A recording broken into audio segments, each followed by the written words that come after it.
right. Good evening, everybody. Welcome to UMA's election night coverage of the municipal ward races in the year, what are we, 2025? Thank you for joining us.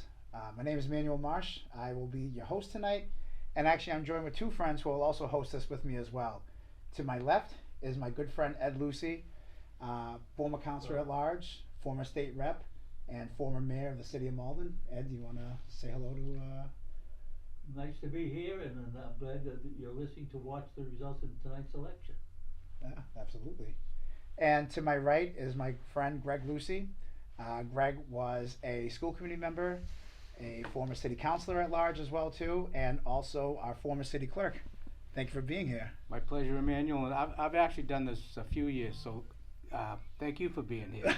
This is the first time at election night that we've had you as host. Oh, yeah. We've gone through Ron Cox. Last year there was someone else. So Yeah.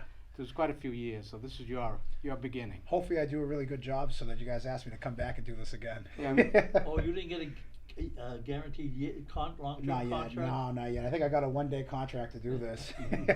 So we'll see. Hopefully I don't mess it up too much. Well, I just want to say thank you guys again. I think this is kind of like, feels like Christmas Eve on election night for being the political nerd that I am. A little bit about myself. I'm a former school committee member. I am just pretty much active around the city. I sit on boards all around the city of Malden. And tonight, we're going to talk about the election results. All three of us have served in some capacity for the city of Malden through elected office. And so I kind of want to start off tonight, and I think I will look right to you, Greg, and ask you,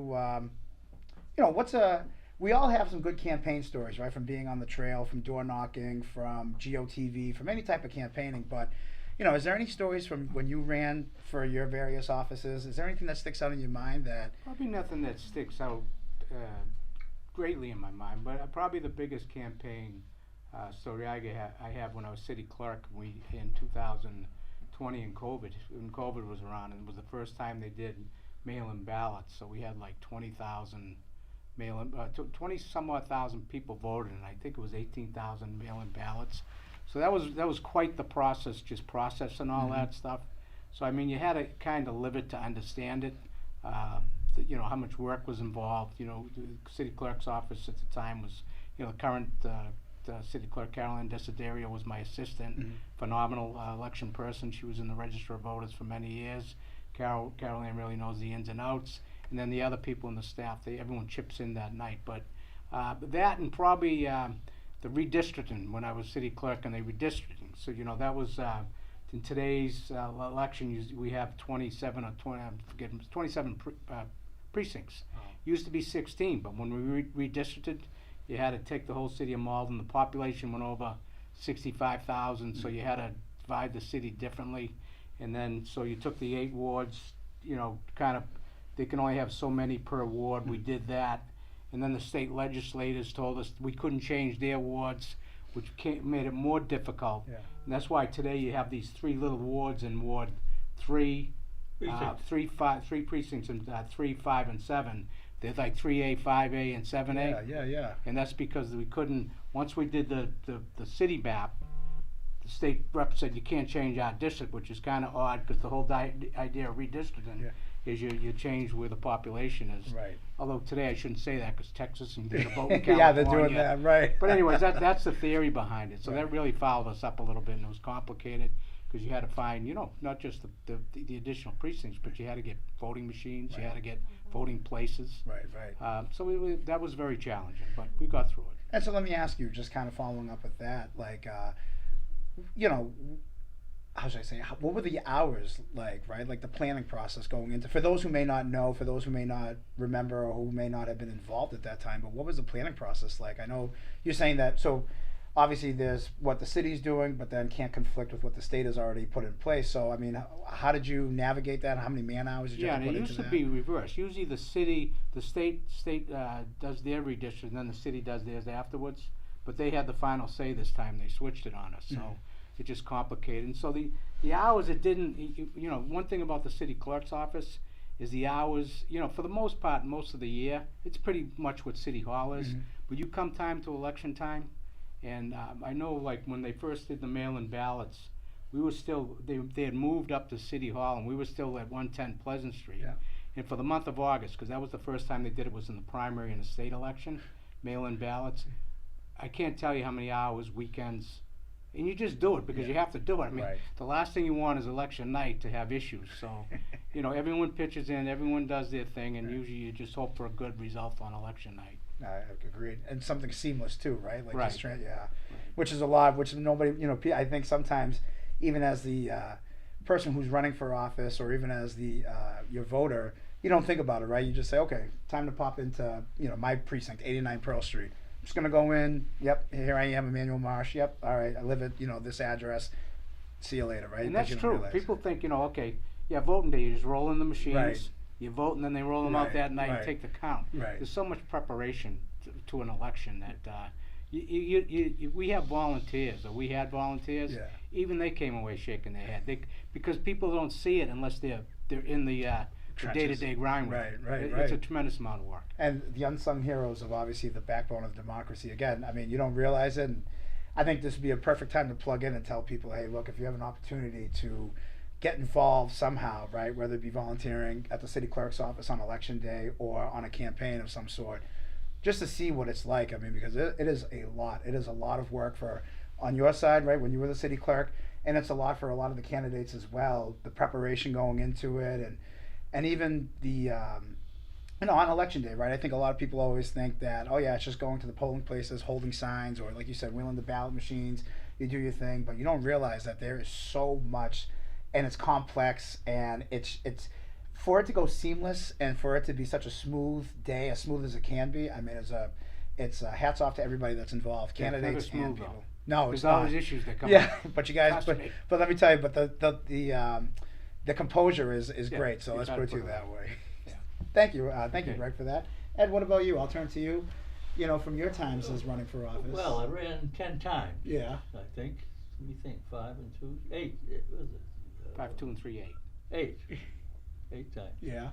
And I think with a lot of candidates, the first time you run is the most exciting election. Yeah. Mostly because it's a trial by error and it's a learning experience. But one story that did stick with me over the years was that, and this is when I used to have an insurance agency in the Pythian building, Okay. which is almost directly across from 630 Salem Street, and I was on the other side of the street where 630 is located, and an older man in the building was walking by, and we started chatting.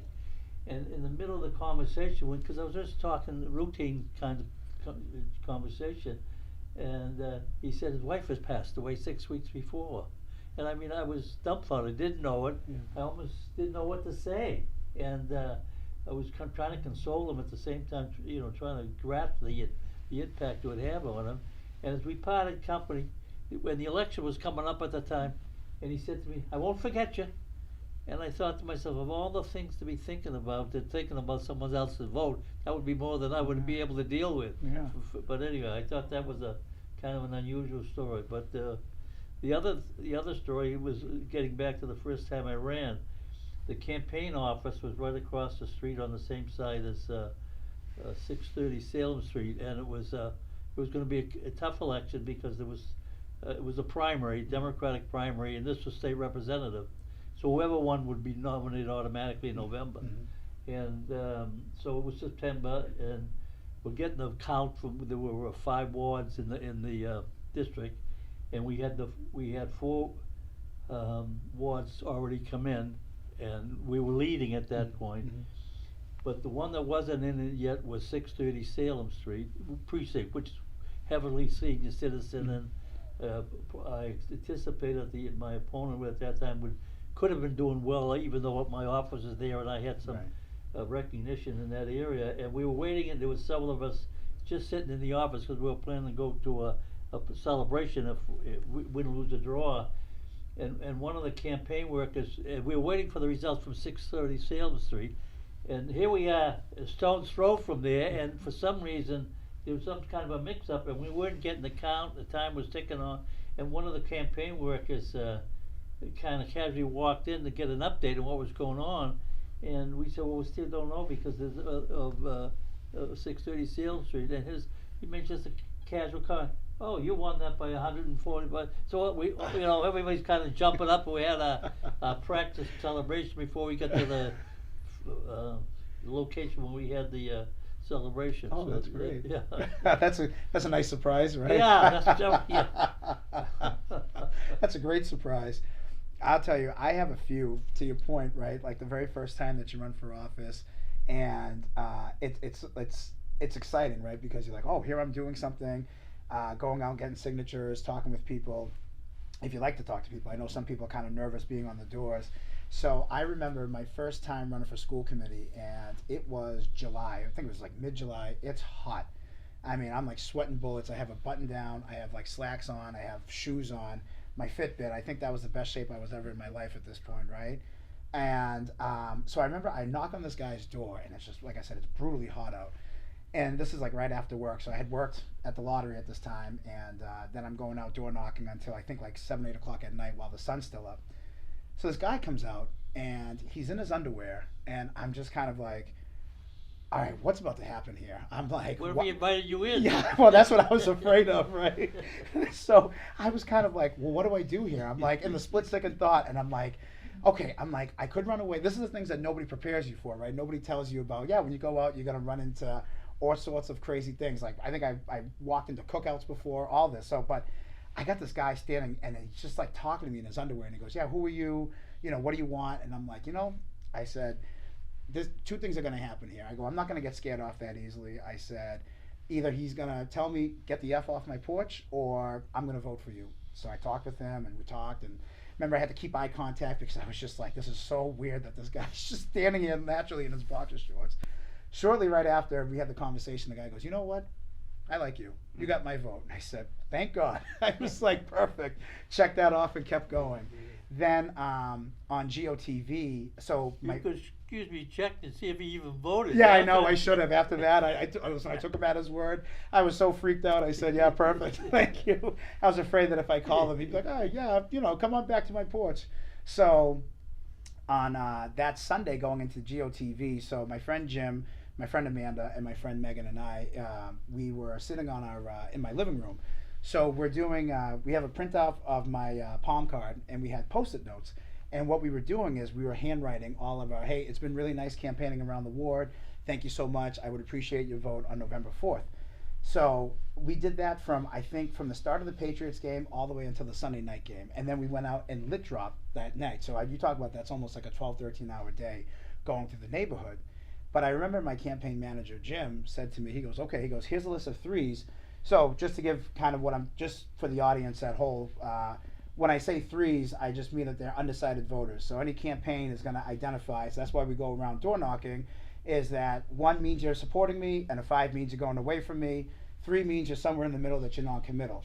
And so the threes, so just to do a little sidetrack there. So my friend Jim gives me a list of threes, and he goes, okay, he says, you got to call through these. And I said, okay. So I'm sitting on my front porch, and then all of a sudden this unmarked Crown Victoria pulls up right in my driveway, right? Windows are all tinted out, and I'm sitting there, and I'm like, who, thinking that I was running against an incumbent, thinking that this incumbent was going to beat me up or have, I was watching House of Cards at this point, so of course, Hollywood, and thinking that this is what campaign life is like, which is not anywhere close to that.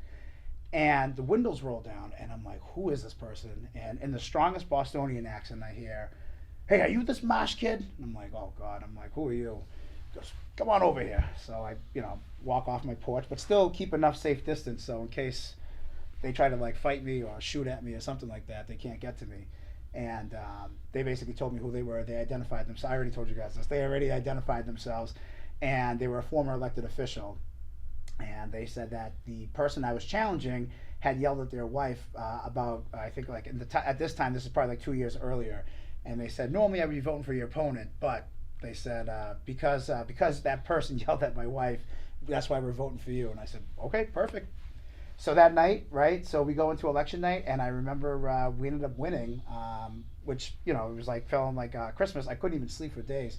We ended up winning that election that year by, I think, like 38 votes or something like that. And it was a lot. So, but you're right, going back to the whole discussion of, the first time as a candidate, the first time you run, you're not expecting to win. Sometimes you say, oh, I hope so, but it's the excitement, it's the joy, it's getting to meet new people in the neighborhood, and you know, you find out that there's more people in the ward besides maybe your inner circle or the people that you know, right? So like you end up finding out that there's a whole group of voters that you've never, or a whole group of neighbors that you've never met before that are super voters, and you get a chance to talk with them and connect with them. So. Yeah, and the campaigns, well, that will do it. I mean, when you knock on a door, you don't know what's behind the door. Right. I mean, now to get people to answer the door is a challenge. And Yeah. over the years, I mean, campaigns certainly have changed. You know, 25, 30 years ago, you know, you campaign differently than you do today because, you know, there's a more voting population. So when you did literature, you drop all the houses. Right. Now you ID voters. Yeah. And to your point about, to me, there's a whole bunch of people in this community. The people no one knows. They don't, you know, they're not like people that are active Right. here and there.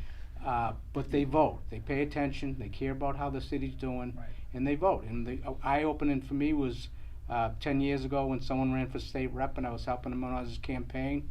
He was using the super voter Yeah. ID, and I used to just say, "Oh, tell me where to go. Send me the app, and I'll just go Right. by myself." And I had run 3 times citywide. Right. I'm down, say, in Linden, and I always got a decent vote down in Linden. Yeah. I'm going by the house. Okay, so you may go to this house. There's 5 super voters in there. Right. I don't know who they are, Right. and they vote. Right. Now you're skipping the next 3 houses. You go to the other super. I never saw these Right. people in my Right. life. Right. And those are people that are in this city. So it's a lot of time the people that make the most noise gets the most attention. Mm-hmm. I got to tell you, that's not how the voting population works. Right. There's a whole bunch of good people in the city. They're not on Facebook. They're not on social media. Right. They go to work in the daytime. They care about what's going. They pay Mhm. attention, and they vote. And Correct. that's the voters that, if you can find them, that's the voters you want. Correct, absolutely. No, I agree. And you know, that's actually a good transition point, right? Talking about campaigning and just thinking about how much it's changed since COVID, right? Since, you know, obviously when we all held office and even when we ran for office, it's, you know, pre-COVID, right? The world is different in campaigning. And so I turn to you and I ask you, how, you know, since you've been in office, how have campaigns and elections differed from when you were mayor, state rep, and city councilor? Well, you can just tell. I was just thinking, coming home, as a matter of fact, from doing some errands this afternoon. People don't use bumper stickers anymore. Yeah, That's they're a thing number of one the and past. minimal. Yeah. No one uses Yeah. bumper Second stickers. thing is, roof racks aren't even known to the current candidate, and that used to be a big deal. You'd be putting roof racks on your cars, and Would you have the megaphone too, blasting at night? no. That's Oh, I- Neil Anderson. I would. Neil does that. Yes, he does. Hi, Neil. And he If you're gets watching, away with yeah, it, he though. does. I I was know. on yeah. one of those things with him. It was fun to watch. Come on out, you people. Oh You people yeah. come out of the house. And then, You got yeah. sandwiches. Yes, it was- yeah. it Oh, was Neil, fun. if you're watching, how you doing? Hope you're doing well. But it was more, I would, more personal. Yeah. And yet, the strategies that are used today, when you analyze it, it really is more effective because, in theory, years ago, you'd just bring a doorbell and you make a judgment, and you'd meet people for different ways and different reasons, whether you're in a social club or whatever, or an organization, or you sometimes you would just be going with someone else in the neighborhood that knew all the neighbors and they'd introduce you. But now the way it is, they analyze the vote and they narrow it down, and so although the polls sometimes aren't right when they do the big election, the reality is it's a far more impersonal kind of campaigning. Mm-hmm. And although one of the things I think that is missing, if everybody that was serious about government would run once, they would then appreciate what people go through that do run. Mm-hmm. And even the ones that are running this year in the local election, they're not all obviously going to all be winners because there's challenges and there's open seats and Right. that sort of thing. But what they'll go through to get to in their own way is a strong effort and an emotional up and down kind of existence for time before the November 4th, and when it's all said and done, even sometimes when you win, there's a letdown. Yeah. I got a good election, and if you thought of it, you might have told it. See how different it is. Yeah. When they redistricted the House, and my father had to run against the other rep in Malden. Yeah. Back then, for absentee ballots, they had to be notarized. Oh, wow. So, if they had it, the other side had it down to a science, Yeah. right? They knew when the ballots was going out, and the person was with the notary seal would, like if it went to 120 Mountain Ave or Yeah. whatever, she's following the mailman around, right? Oh, man. So he had won the polls. Yeah. And back then they counted the ballots after. I remember driving up to the Moose with you and saying, "Hey, you won the election." He said, "No, I lost because of the absentee ballots." Oh, So you had won at the polls, but when they Oh. counted all the absentee ballots, you lost. Oh, man. Well, but then as an extension of that, in those days, the only way that you could legitimately vote by absentee ballot was two. So either you were out of town and unavailable, like a student, Yeah. or you were away on business, Yeah. or you were incapacitated and you were unable, either in the hospital or you were at home, but Right, weren't right. able to ambulance get out of the house to go to the polls. In that particular election, there was I was trying to think now. There was 5 wards in the city that made up the district. Yeah. So that's like 60. In those days, that'd be about a little over 60% of the vote. This was a primary. Now, whoever won the primary in September was going to be automatically elected in November. Yeah. There were, I think, 8,000 votes in all out of the 5 wards, and there were, I think, 500 or 600 absentee ballots. So they all couldn't have been out of town. Yeah, They yeah. all couldn't have been Yeah. sick. Yeah. Like I said, they had the system down pretty good. And ironically, there was another election in Everett, and the candidate's mother was no, excuse me, she was the wife. She was because the father and the son both have been in politics. But she was a notary as well. Oh, shoot. And she ended up going into nursing homes, which I think maybe my opponent in that particular election did as Did the well. same thing. They had it all covered. And Yeah. it ended up that she lost her notary seal. 'Cause she Yeah. that was a Misappropriate penalty. use. Yeah, misappropriate use. Now But her husband won the election. Yeah, of course, mass politics, right? That's. I'll tell you, just thinking about it and hearing, hearing your stories, and even thinking when I ran, right? So going back to what you're saying, right? So like people don't do the bumper stickers, and the analyzing of the data and whatnot, and just doing your door to door, and like you were saying how you campaigned for somebody 10 years ago, and just thinking about.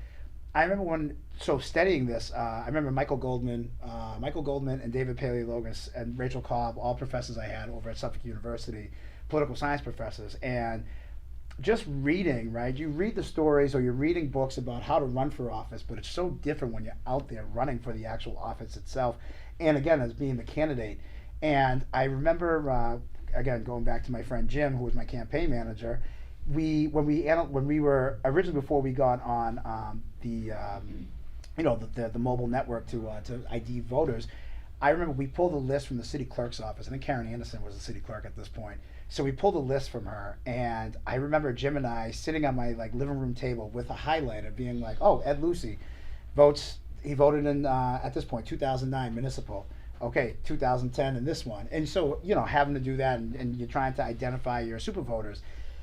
But now I can't imagine, and I'm sorry, and also too trying to use social media, right? So not like in the sense of trying to keep people along. So you'd go and you knock and you leave your leaflet, hey, follow me on Marsh from Malden schools, or Lucey from Malden, or whatever, right? And just watching the social media uptick, but it was still more or less still in its infancy. Versus now, I've seen some of the candidates how it's impressive how they've used some of their social media. I saw one candidate as of recently here in Malden use a fireside chat, right, where they went Facebook Live. I mean, you're sitting there saying, wow, this is impressive. Others, they just are very active every day. There's multiple posts. You basically feel like you're in the campaign, you're in their war room, and you're working alongside with them as they're doing their legislation. So it is interesting to see how campaigns always evolve, and especially on the municipal level, how they evolve fairly quickly. With that being said, I think we're going to take a few minutes. We're going to take a break. We're going to listen to some people on the street interviews, and then when we come back, we will have more to talk about. Actually, I think we'll be joined by a few guests that I see in studio. So when we come back, we'll be joined by a fourth person. Who that fourth person will be, you'll find out.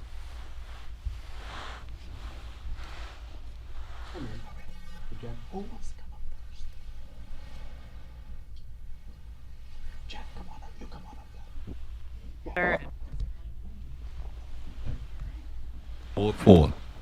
And was there a particular issue that brought you out to vote today? So my wife is running, so we support her. That's a great reason. You're a wonderful husband. If I didn't support her, then I'd be out of the house. Are, are there particular challenges facing Malden that you think are important for local leaders to be focusing on? Well, basically the kids, high school kids, and support them every day. So many different kids around here, and they need some support because they're gonna be our future. Couldn't agree more. Right. Was there a particular, I have a feeling I know the answer to this question, but was there a particular source that you went to find out information about the candidates? Right there. My wife. It's a great answer. Is there anything aside from the kids, aside from schools? Do you think there are other issues going on in Malden that are important for candidates or local leaders to be focusing on or helping with? Well, we need to deal with the senior people here, and the streets, everything else, because Malden been around for a while, but it's changing. It's time for a change, so they need to, just move up with the program. You can't be the old Malden, you can't be the new Malden. That's what I gotta say. Thank you so much. Appreciate your time. All right, what is your name and which ward are you voting in? My name is Chris Bergen, and I voted in Ward 4. And was there a particular issue that brought you out to vote today? Yeah, so there's a few. For one, I am one of the organizers for the Malden Community Coalition, and having community involvement with city politics, I think, is incredibly important. I feel like we need more of that, more interaction between politics and the groups in our community that are trying to help everyday people, keep us safe. There's a few others. Financial situation is dire right now, and we really need to have a close look at what we're doing, where we're spending money. And I think that it's important for us to use our voice to say who we think would be best at that. Where did you go, or was there a particular source that you sought out to get more information about candidates or about issues that they were passionate about? Where did you get more information about this election? A few different places. Social media would be the major one. I think a lot of candidates have very good interaction with voters on social media, so I really did look a lot there. Otherwise, I have talked to a lot of the candidates personally. I had a few come to my door, and I had very nice conversations. And even if I didn't necessarily agree with them, it's still nice to, be neighborly and actually have a full conversation about what's going on in our community. Do you vote in every election, or was there something special about this election that brought you out? Oh, I'm an every time voter. I will say that I think this is a very important election for the city. And it's not just because there's a lot of people running that I think will make a difference, but because the federal government is doing things that is incredibly dangerous.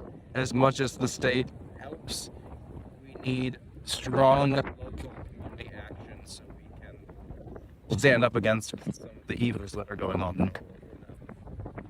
Thank you so much for your time. Really appreciate it. All right.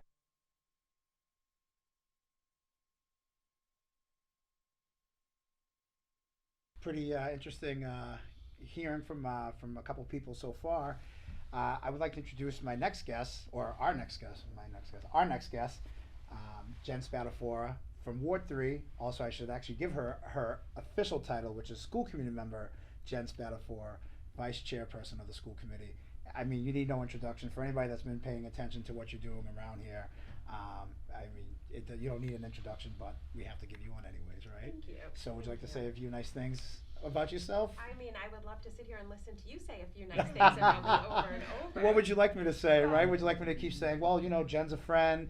Obviously I remember from the first time you ran, right? Talking about how exciting it was that you had won. We were at Hugh O'Neill's that night celebrating and whatnot. And just, sitting back and watching everything that you've done on the school committee and all the good work that you've done. And, it's exciting that knowing at that time when you were running to have met you before you became the person you are now, and seeing the good work that you're doing and, continue the good work. What else would you like me to say? Give me $20 because you got to pay me off. Give me $20 for saying all that nice things, huh? Nail on the head. Sitting here and listening to the stories that you guys were talking about, and running elections, I married into a family that has been in politics. So my first election, I was getting advice based on some older campaigning styles. And then I met Mr. Marsh, as well as my campaign manager, Mike DeNicola, Yep. Adam Weldi, Yeah. and all of a sudden that evolved into this is kind of how we campaign now, and IDs and having turfs, and I attribute all of that to winning that very first election. Not to say that you know, dear friend cards and bumper stickers didn't work years before. And today I had on my father-in-law's Spatafor Award 3 City Council pin from I don't want to say eons ago, but quite a while ago. But just the evolution of campaigning and what it is now. Right. So it was really, I loved hearing the stories, and it was funny, I had lunch with my husband today, and he was saying, you know, we gotta bring back roof racks. Roof racks. Just gotta store them. Don't bring back roof racks.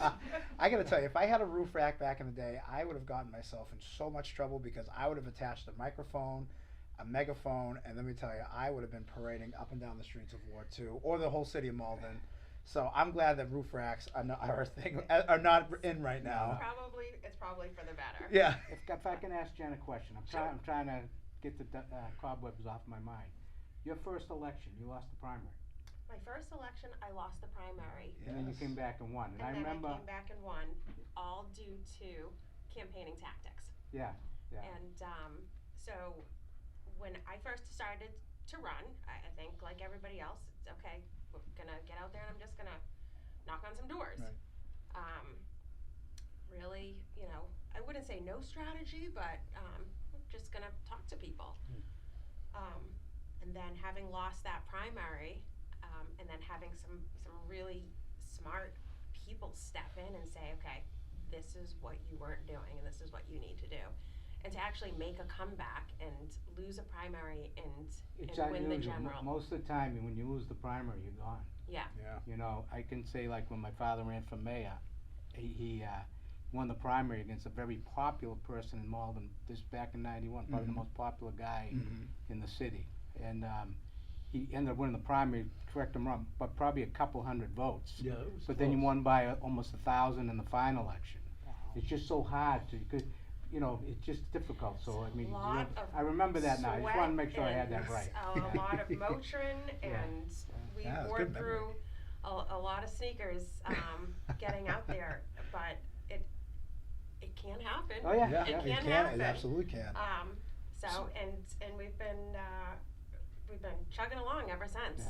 Yeah. So I have to ask you, right? Obviously, I've asked the panel, but is there from any election, right? From the primary, from your general, from even going out now, what's something that sticks out to you outside of that, right? Outside of how you're talking about with the primary revamping, what's something else that has stuck with you that if a new candidate was coming on the scene, kind of how like we all did with you back in the day, what would you say to that person coming on? Like, would you tell them the same things that we told you at that time? Would you say that, because again, remember, we did this before COVID, right? Things have changed, obviously, how you would campaign at this point, right? So, I mean, what's something that you would advise a new candidate that wants to come in without giving away your secrets? How about that? I would say don't get discouraged. There is a big difference post-COVID to the amount of people that answer doors. And just this election getting out, you know, not a lot of people are willing to open doors. And I don't think it's True.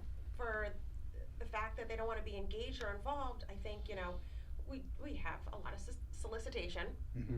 Solar now- panels. Oh, Solar God, panels. solar Yeah. panels. Oh yeah, I They're- get sick of yeah. those guys. Oh, I had to tell one guy to like stop. I kept saying to this guy, he kept coming to my house like 10 times, and I was like, brother, you got to Yeah. stop. I was like, I'm not interested in your solar Yeah, I said panels. to one guy that they came down, I said, look, at anyone that doesn't have a solar panel on this house, on the street, they're not gonna buy from it, because there's so many of you guys the last couple of years that have come by. And that's, you know, it can be discouraging. I would say, when you make that decision to run for office, whether it be school committee, city council, mayoral, go to meetings, get out there, really get involved.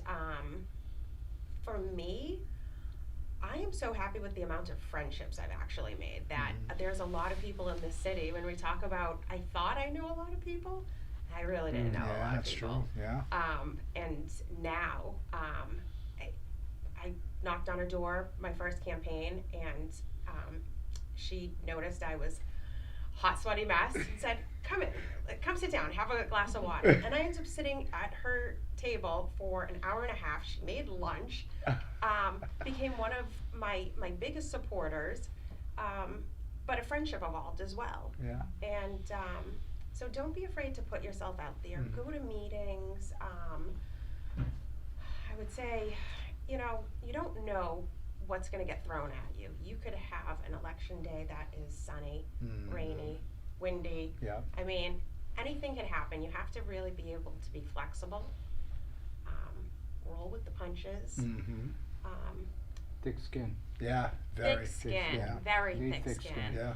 And I mean, even it's still tough now to not take things to heart or It's hard, personally. Right, it is. It Yeah, is. no doubt.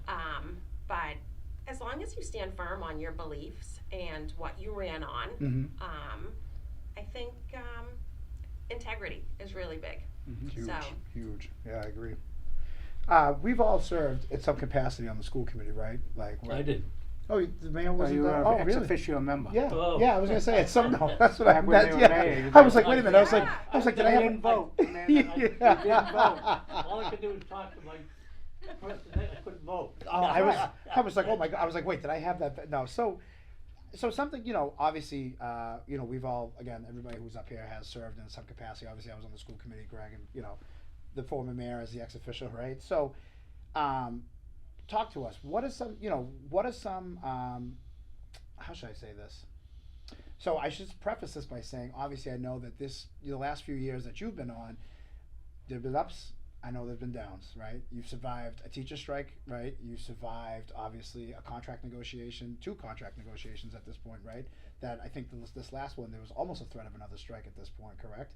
So, you know, so talk to me. So we've all served, right? We've been through it. I remember the time that I was on, we had a $2.5 million budget gap that we had to cut.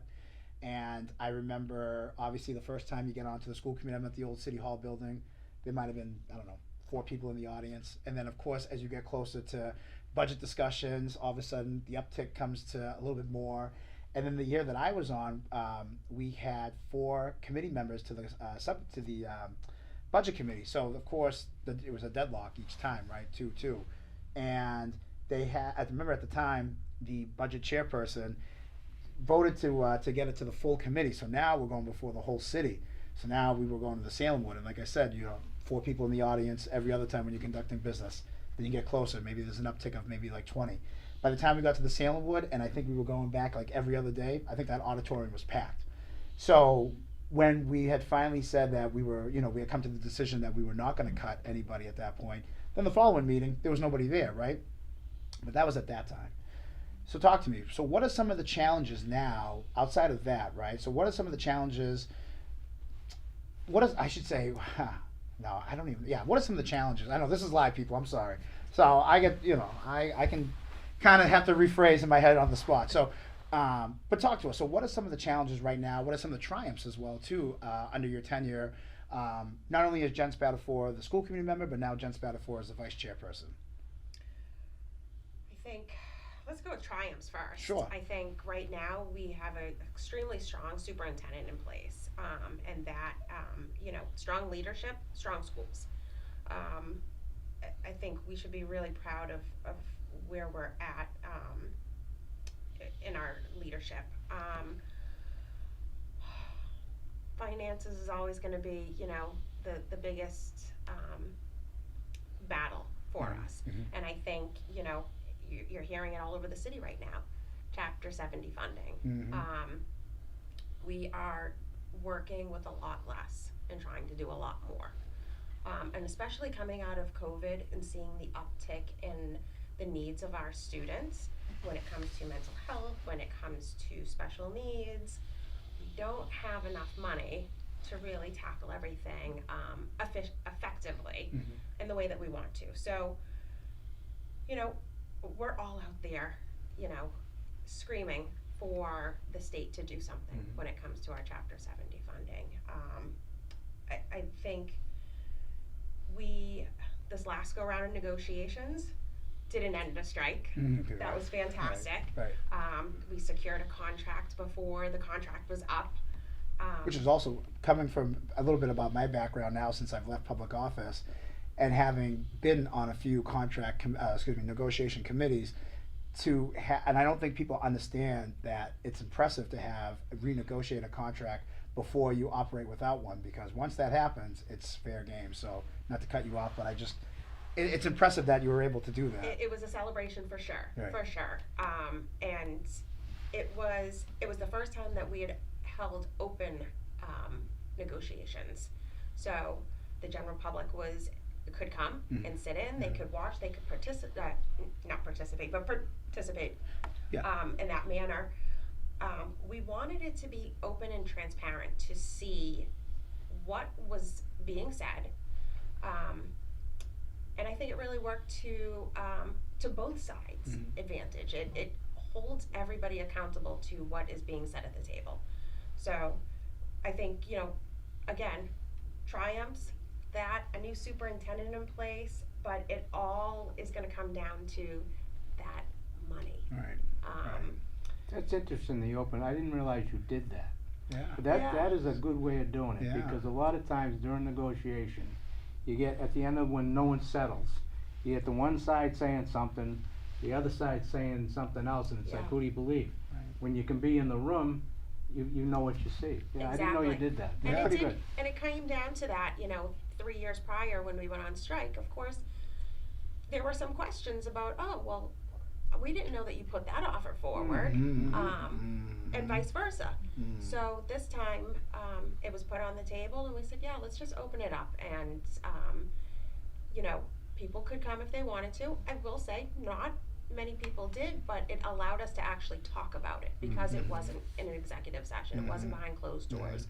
So if we had parents saying, and after our sessions, we put out social media blasts, and we used ConnectEd to reach out to caregivers and say, okay, we have a tentative agreement, and we're now offering, or will be having 30 minutes of recess, which I remember, Mr. Marsh, before I ran, this was very big. Yes, it was.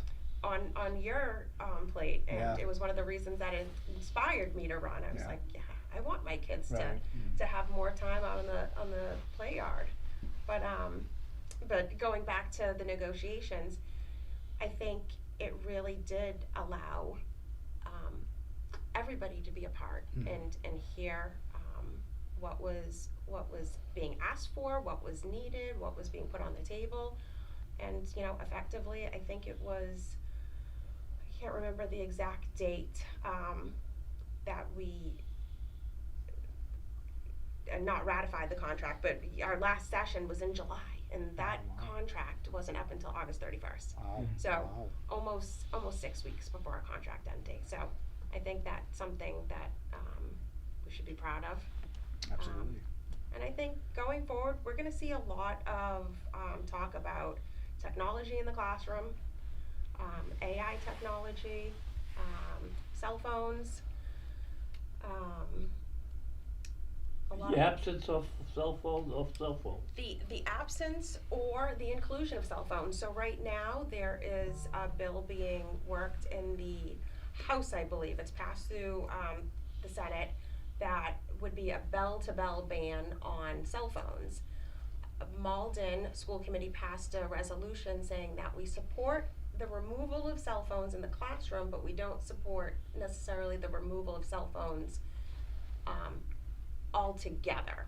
We want our students, specifically in the high school, to be able to carry it into school and be able to maybe check their messages at lunchtime.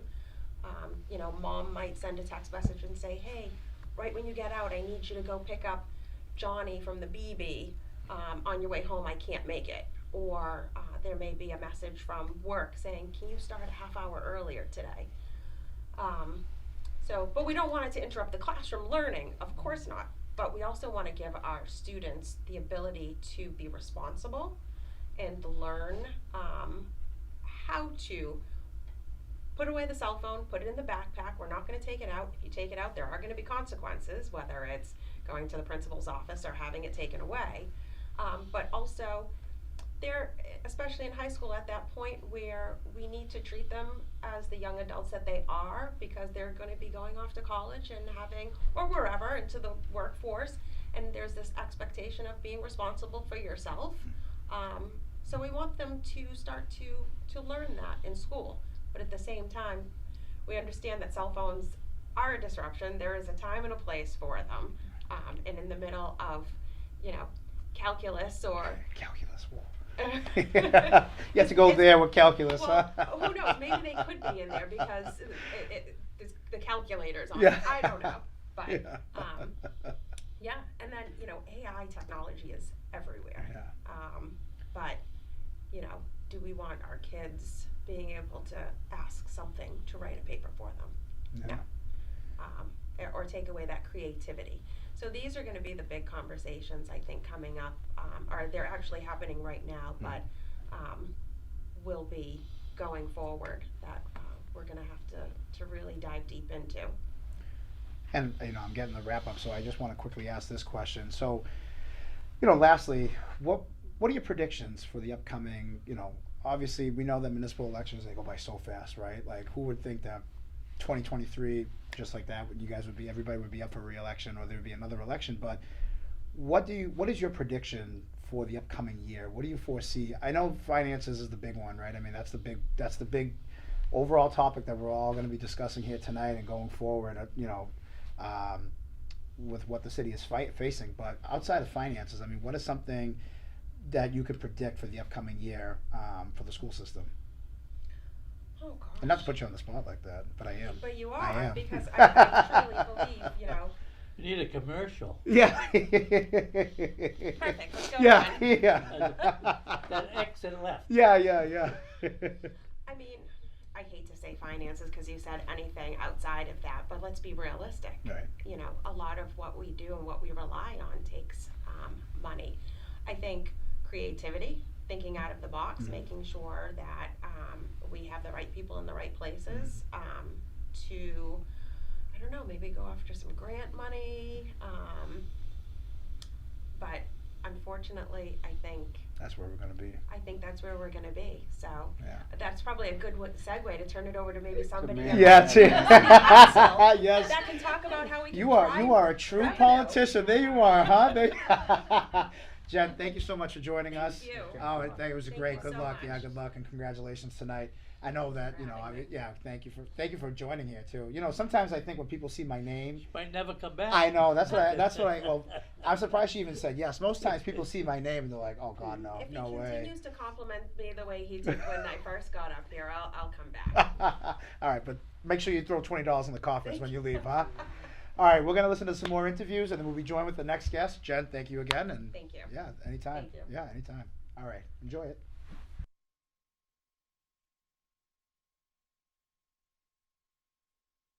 Hi, could you please tell me your name and what ward you're voting in? Valerie Reitman, I guess it's Ward 4. Ward 4. And was there a particular issue that brought you out to vote today? No, I just generally vote. It's probably a good idea. Are there challenges facing you think are important for the local leaders to be focusing on? I don't really follow politics very much. Okay. What makes you feel like voting is important even if you don't closely follow? It's just a matter of principle. Okay. Are there particular principles that you think are important in a community or the community that you're living in? Yes, decency, kindness, sort of thing that's kind of missing on a national level. I couldn't agree more. I find that that frustrations with sort of the bigger scale issues are the national. We can focus on our community, and sometimes that makes our day-to-day life a little bit better.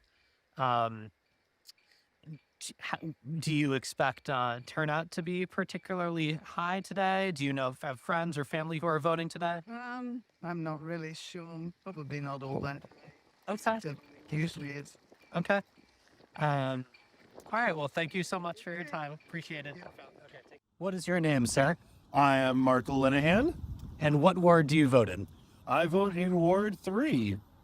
What would you say is the most important issue that brought you out to vote today? Well, my roommate, City Councilor Amanda Linehan, would be very upset with me if I did not come down and vote. But honestly, there are so many different issues that are affecting the city and the Commonwealth and the entire country, and many of the issues that affect people's daily lives are city and local issues. And turnout has been down the last few years. My big concern is that we're going to go below the 20% threshold. We were at 20% 2 years ago, and so I really want to make sure that people get out and vote.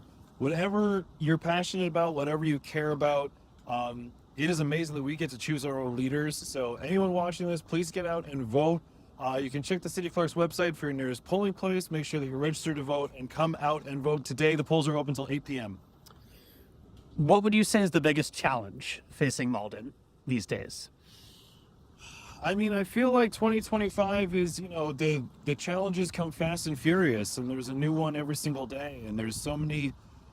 And sometimes it's hard to tell whether or not something is a distraction or a serious issue that we need to be grappling with. I think everyone is struggling with affordability, the cost of living. It's, there are basic needs and basic services that we all need. We need to be able to live and raise a family. We need to be able to get to work. We need to be able to,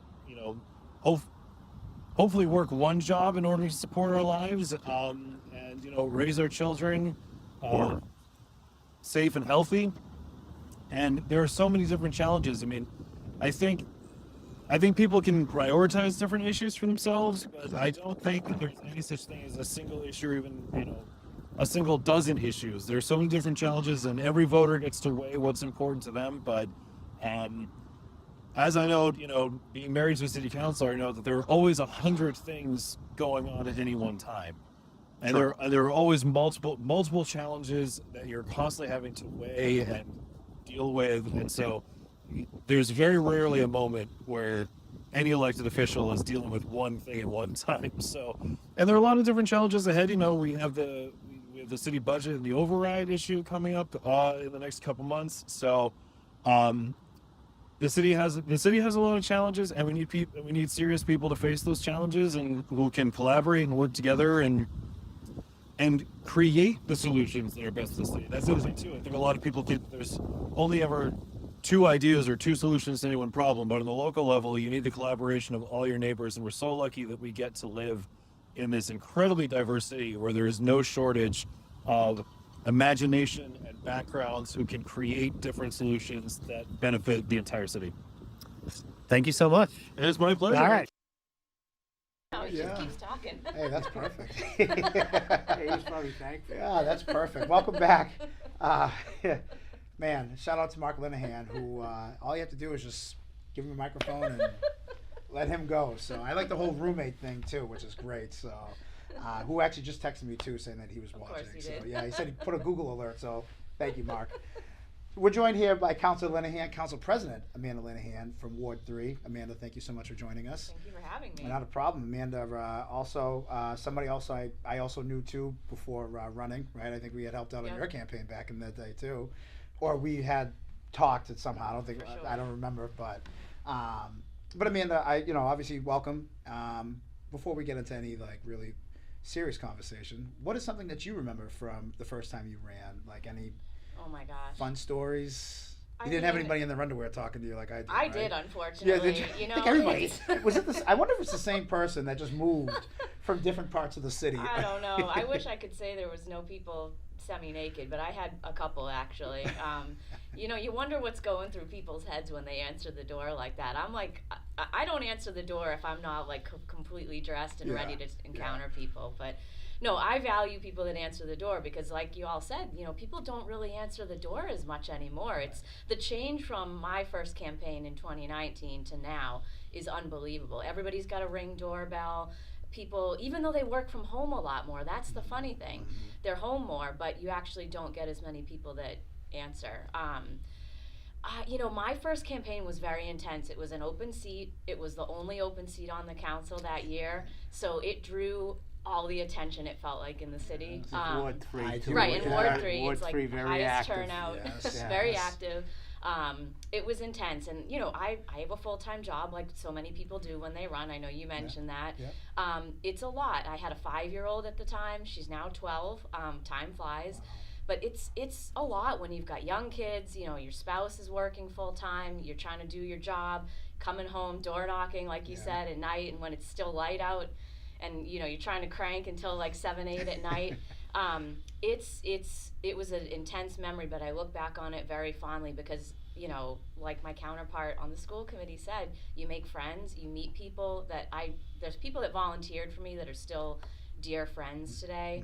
My whole life changed after running for office. It's just not just because, you know, you're busier and your whole world is different, but it opened up people in the city that I never knew were out there. Right. It was one of the coolest experiences I've ever had, and that election night, you cannot believe it when you win by a small margin. Yeah, Like you said, I think yeah. I won by 31 votes, so Yeah. it's like really similar, and you just, Yeah. you know, it's mind-boggling. You wake up the next day and you get just hundreds of text messages. I can't believe you went to sleep. I couldn't. Oh no, I was up for days. Yeah, it is really an unbelievable experience. I don't know that there's any one memory that stands out, but you know, you get sworn in, and then like 2 months later, the pandemic hit. I was going to say Yeah. that. So- I was city clerk at the time. I Yeah. always felt bad for Amanda Yeah. because she won. So now a lot of this coming to city councils back then, you probably didn't know a bit about them. You didn't know them. Right. And then the pandemic, they closed it off for a Isolated, year yeah. or whatever. Yeah. So she never got the, know her colleagues, Right. get to It was know them tough. anyways. Yeah. I always felt bad about that. Yeah. You know, I never Yeah. even thought about that either Yeah. at that time. Yeah, that's true. Yeah, it was a challenge, definitely, and we had a lot of lunches and coffees booked Yeah. that were sort of just about to start taking off, and then everything closed down. And being on camera is just not the same. Yes. It's definitely, you act differently, you don't connect. Right. We did the best we could, but it was a highly unusual Mhm. way to enter Yeah. Oh, the yeah. city Yeah. council. No, there's no doubt. That's for sure.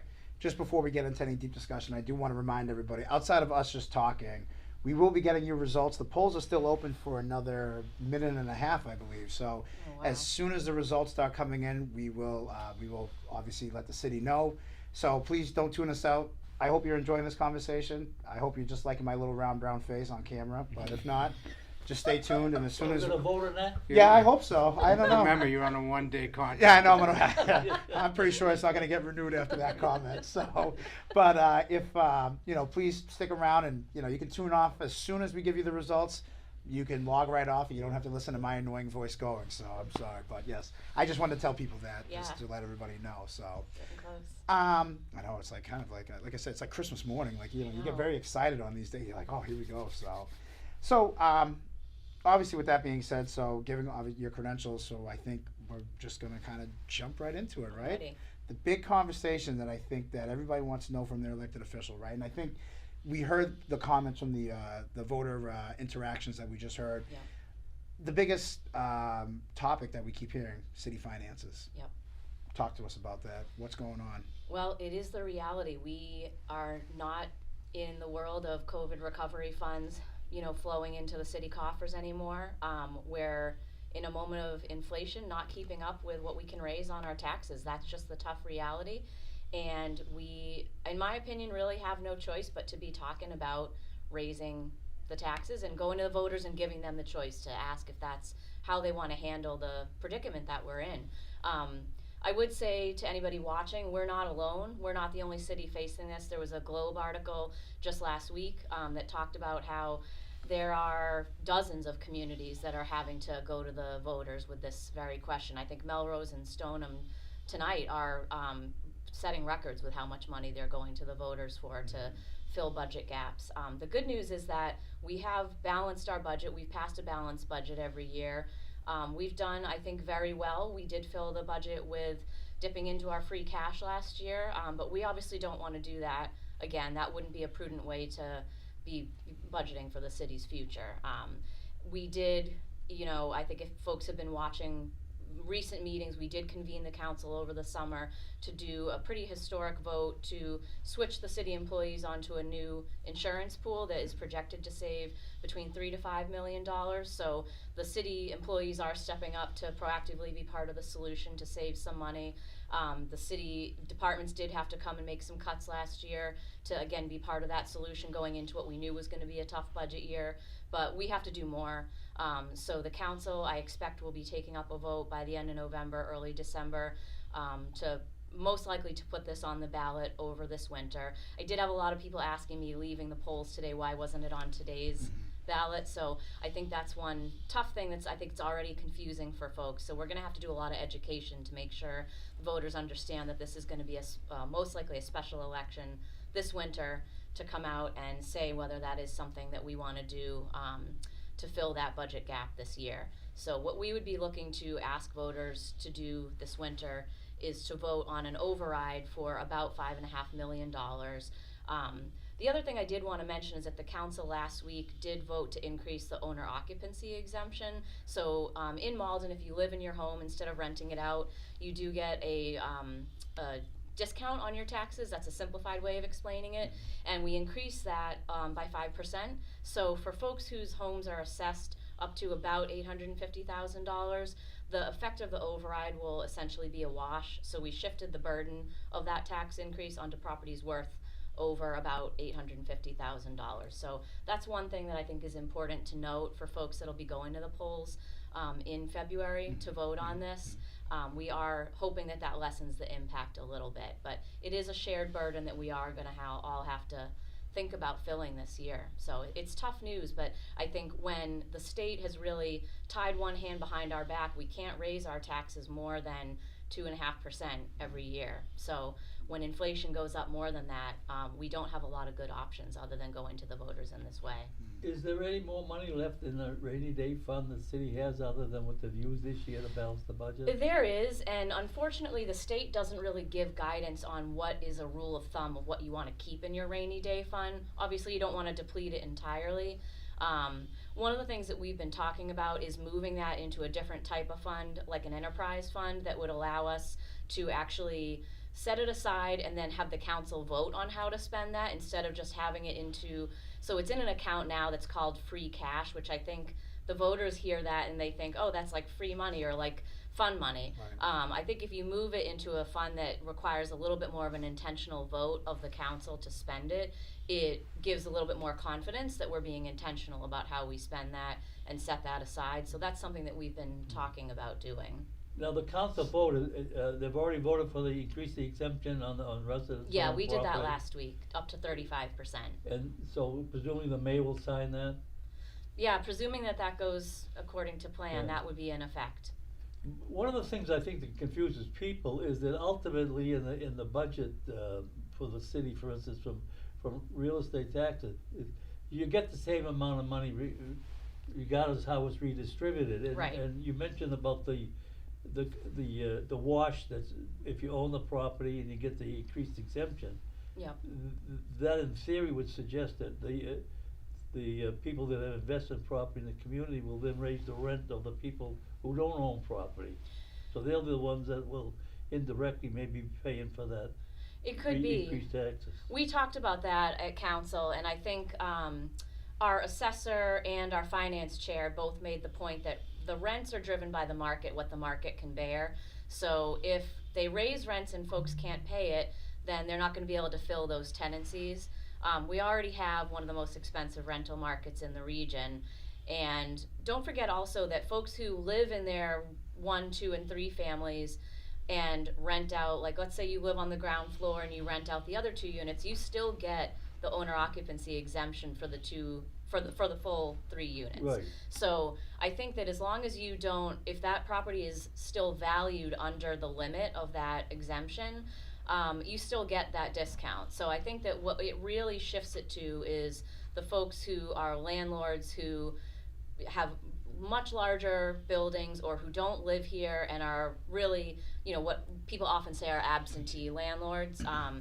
And, you know, it could be that some of them choose to pass that along in rent, but we'll have to see if that is something that the market can bear. I think like I said, we already have a really high rental market, but we also have comparatively low property taxes compared to a lot of cities around. So I sometimes feel like it's hard to make the argument that someone who owns property here is forced to raise rent because of that. If you own rental property here versus Revere, Chelsea, and Everett, you're already paying much lower taxes here. So I think that argument sometimes doesn't hold as much water for me.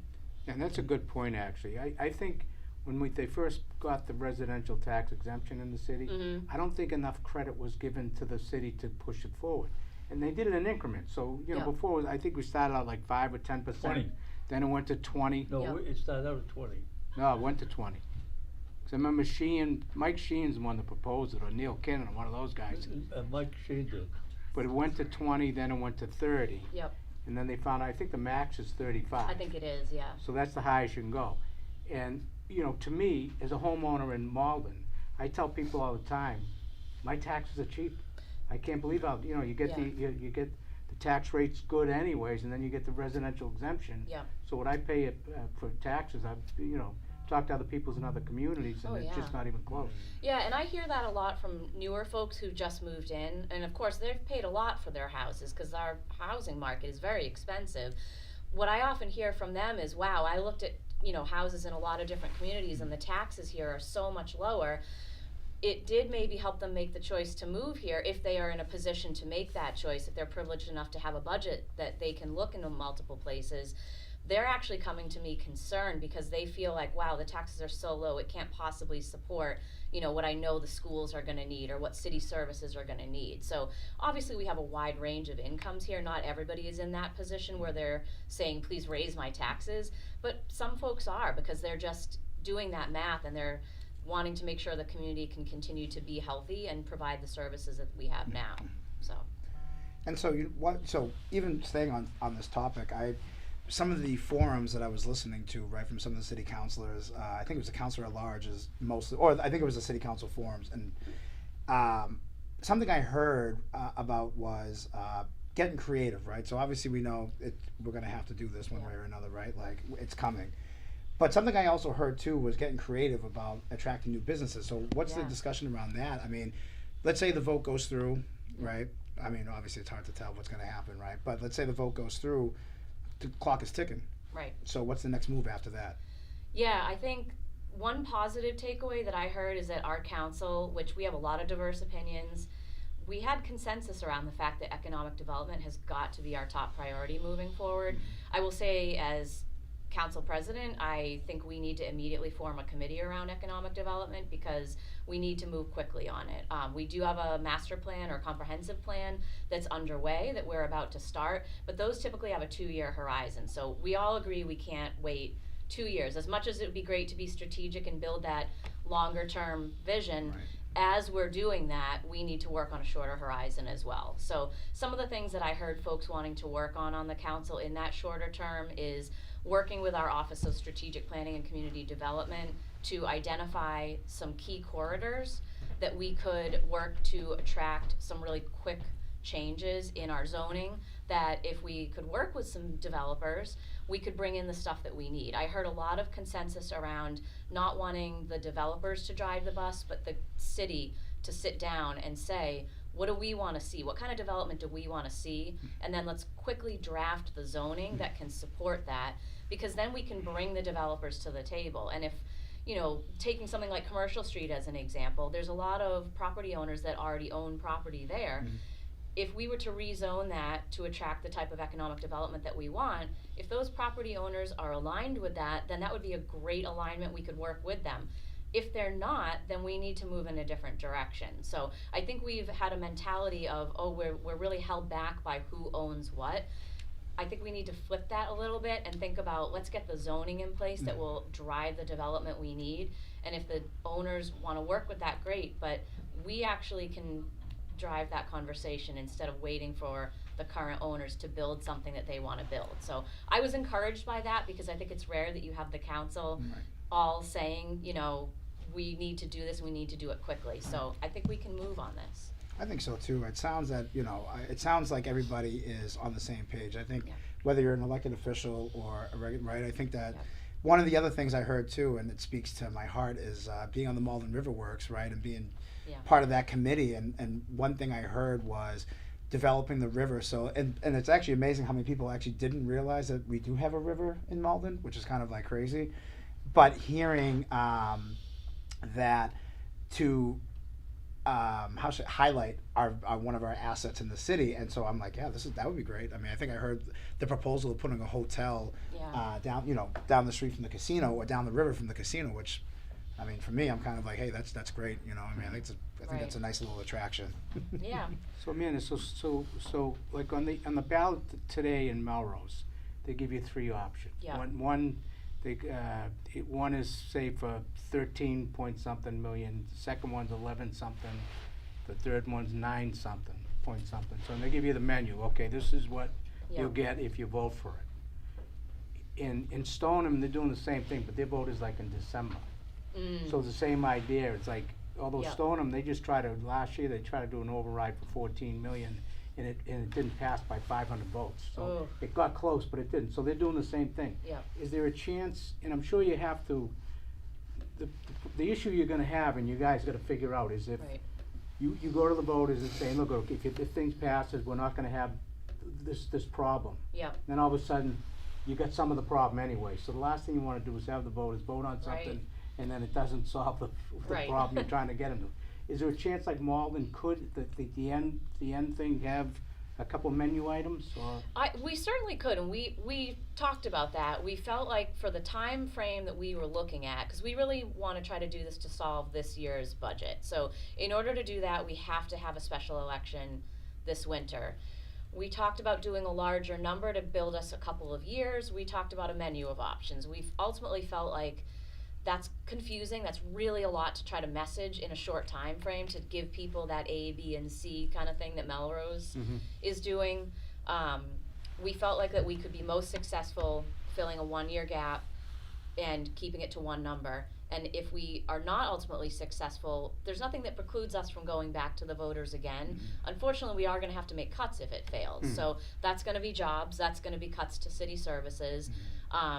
I hope that message gets out, that folks understand that is a real thing that is going to result from this not passing if we do ultimately put it on the ballot.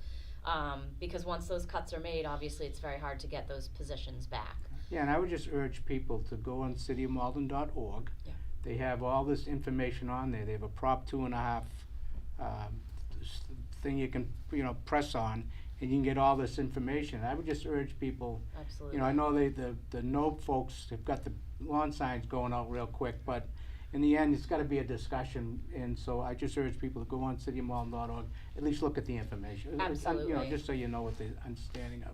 Yes, and I know we're adding to it all the time, and I know there's going to be, printed materials that'll be coming with it. I think with today's election, it's been a lot trying to get everything stood up, but there will be more coming to supplement the website. So I'm hearing that a lot from folks. They want more information. More is coming, but that's a great point. I would definitely encourage folks to visit that webpage. Agreed. All right, Amanda, thank you for your time. I'm getting to great. wrap it up. Yeah, thank you. It wasn't actually. I was going to ask. You know what? I'll ask you quickly because obviously I asked Vice Chairperson Spatafor, but I'll ask you. What is your prediction? Obviously, I mean, I know. I know finance is the big one, but what is your prediction for the upcoming year in the city? And it could be anything. I should say. I should have prefaced that. It could be anything, but what is your What is it? I think Malden is still on a really amazing trajectory. I think it's an exciting place to live, and I think even with everything going on in the world, I think we can handle the financial stuff. I think it's a place that people are still moving to. We're still growing. It's still a place that I see. If you look at, like we started off talking about elections and how things change, there's still a lot of turnover. We still have a lot of new people moving in. I think Malden is on the upswing. I think you're going to see new businesses still coming in. I really do think you're going to see a lot of exciting things happening in the downtown. I think Malden is going to continue to grow, and I think we're still going to be the place to be. I agree. I agree too. I agree with that. I absolutely agree. Well, Counselor, thank you so much. Thank you. Go enjoy your time down the street. Hope to see you there in a little while. I'll be there. I will be there. I already told. If my daughter's still awake, yes, and that's right, Malden. Yes, if Miss Camila Marsh is awake right now, Daddy's not coming home for another hour. I asked for permission, so yeah. So, well, Counselor, thank you so much for being here. Thank you, and we'll talk to you soon, I'm sure. Get All the right. results come in yet? So I should actually tell everybody the results are slowly coming in.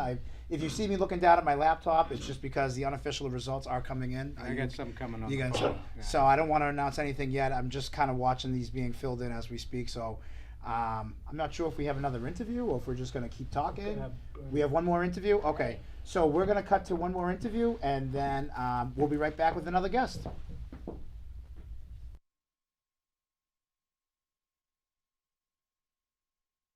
Here with, Sean Lightbody. and why did you vote today? I try and make sure I vote every year because back when I was in high school, I was a part of the Mayor's Youth Summer Program where we led an initiative to lower the voting age for municipal elections to 16. Didn't end up passing, but I think it was good work and work well done. Yeah. So I always want to make sure every year it exercises my right to vote, and because I believe it's important. I'd like to get more people involved in our community, make sure that we succeed, and I'd like to have a say in what goes on. Excellent. All good reasons, right? Where do you get your information about the elections? I usually just read online, talk to other people. Social media? Yeah. How do you think the candidates did in terms of getting information out about themselves? I'd say it was all right. I didn't see a whole lot this year, but I think, there's a lot of stuff going on in the news cycle nowadays, so that might be especially hard right now. Yep. So I wouldn't hold it against any of them. Yep. Is there a particular issue or something in the community that you care about that you would like to see the electees address? I mean, I bet there's probably something out there. I've been really focused on other things right now, so nothing too pressing, but I know who takes an active step in our community, so I'm sure to show my support for them this year. And because you're civically minded, even though you're of a younger demographic, your friends, your folks that you know that are around your age, as involved? I like to think more of them are getting involved now. I think I might have been a little early to it with the employment program, but I think more of them are getting involved, which is nice to see. What do you think brings them out to vote? I think we're Not that you can speak for your whole yeah. demographic, but I think nowadays you start to see a lot more younger people get involved because they want to see real tangible change, and they realize now that they actually have the power to do so if you get enough of us out there. yeah. So I always think it's important. I think the hardest thing to do is get people out there to vote. Usually the people that do go out are a lot older, been doing it for years. Yep. And so it's important, just as important for them to get out as it is important to get out. Exactly. So I hope more of my friends do it. I'd like to see more of us out there. Yeah. Anything else you want to say about the election? I don't have anything. Well, thanks Other for people- voting today. Of course. Thank you. Appreciate it. So glad I went and worked out instead of sitting around. I just rode a quick 8 miles. I don't think you can call this one yet, right? Yeah. They're gonna do Did not make myself they have presentable Council whatsoever. Large Ward 1, so you're gonna get these right now. Yeah, so should I announce? No, stay no, on put this it the other one. Are these the same numbers you have? Yeah, so far. So,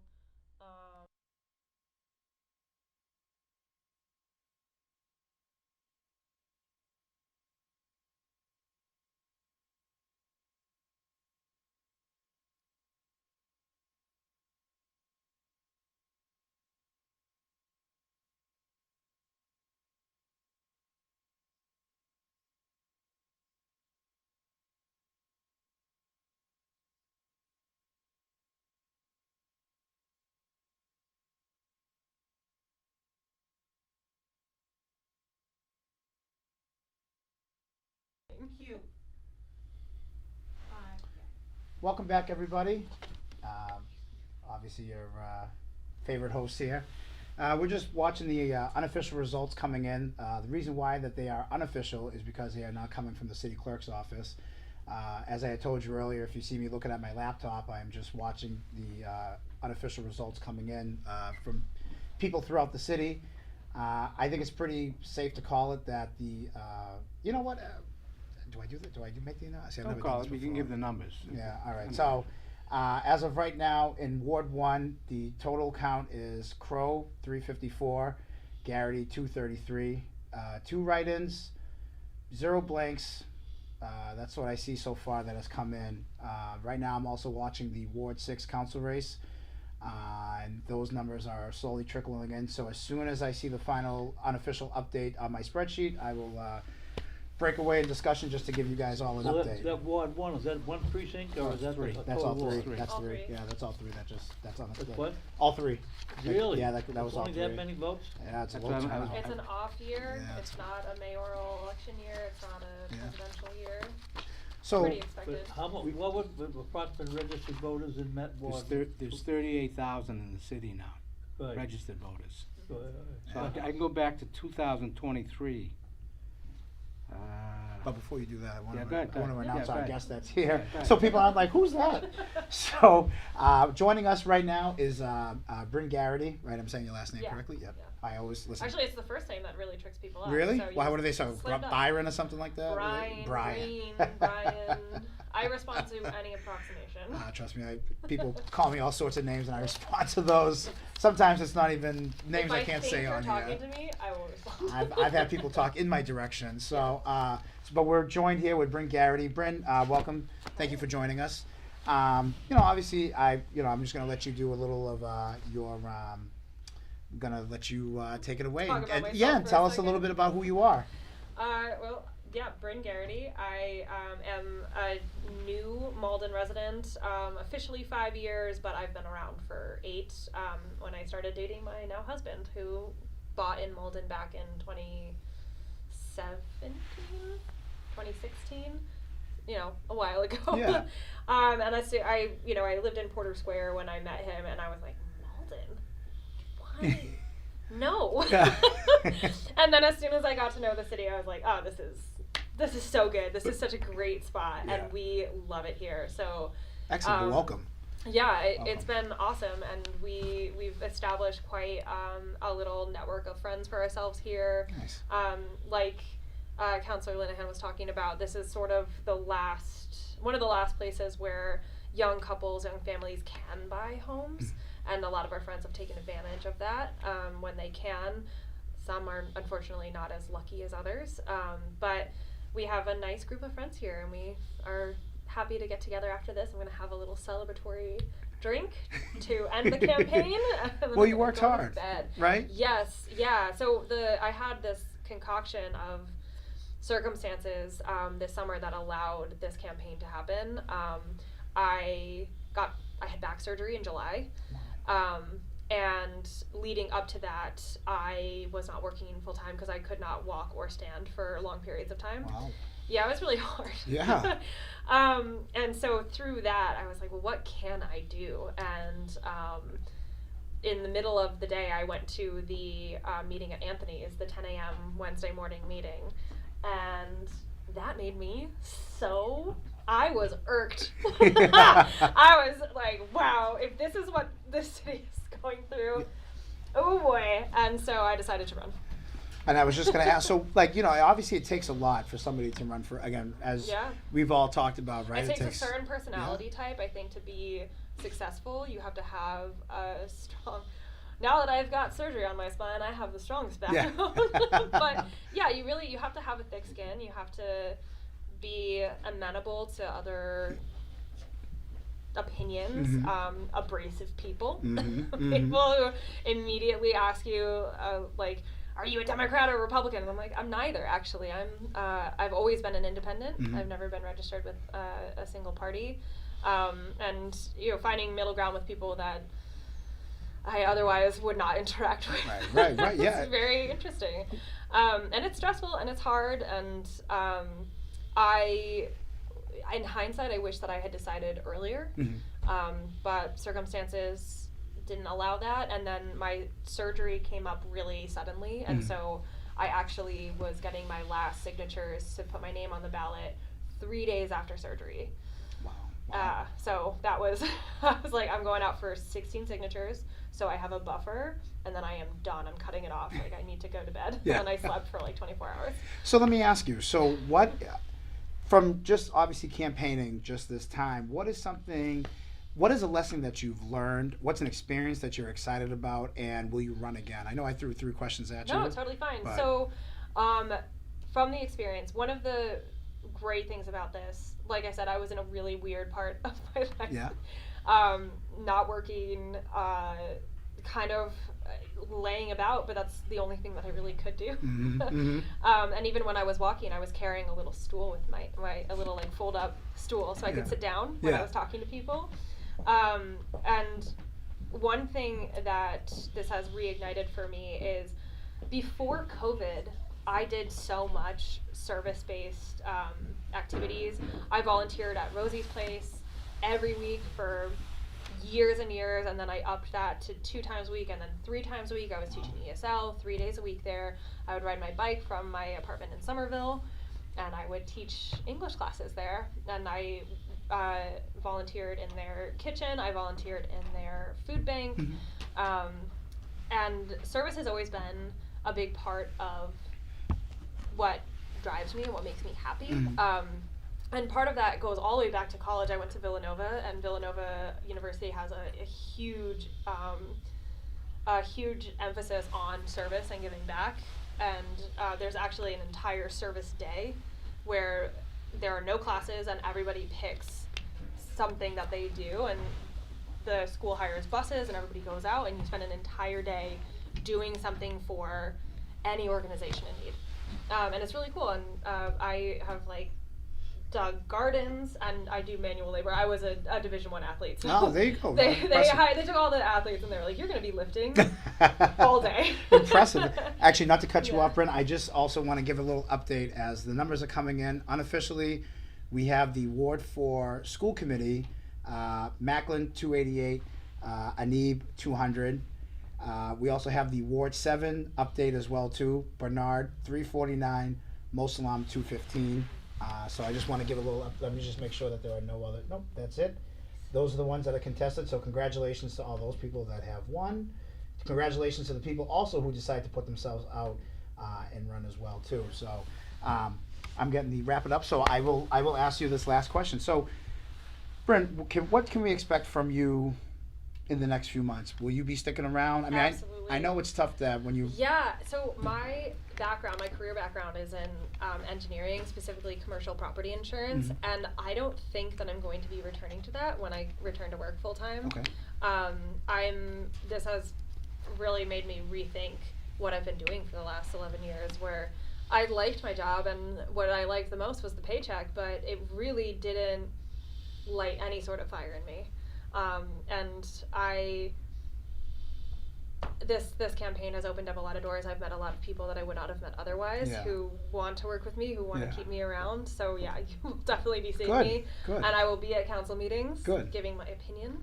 I will be a thorn in the side. That's okay. That's what we want, right? Yes. Brent, thank you so much for joining us. Thank you so much. And we'll see. Well, I'm sure we'll see you around town. Absolutely right? will. Absolutely. Thank All right. you. Thank you for joining us. Good job. Thank you. Yeah, and congratulations for running as well Thank too. you for, Yeah. thank you for running. Yeah. Yes. Seriously, we need that. We need more people. Yes, Yeah, agreed. and I know I have nothing. I mean, obviously, I ran against Peg Crow for reasons, but mostly it was to make her step up. Yeah. And she did. Yeah. And I'm happy with that. Good. All right, we'll cut away to. Actually, we have no more interviews, so the camera will just. I don't know what the hell we'll do. We'll just talk to Dawn, I guess, right? We'll talk to Dawn. I don't know. I was trying to think of like an easy transition so that like we didn't awkwardly see Bryn walking off. Oh, okay.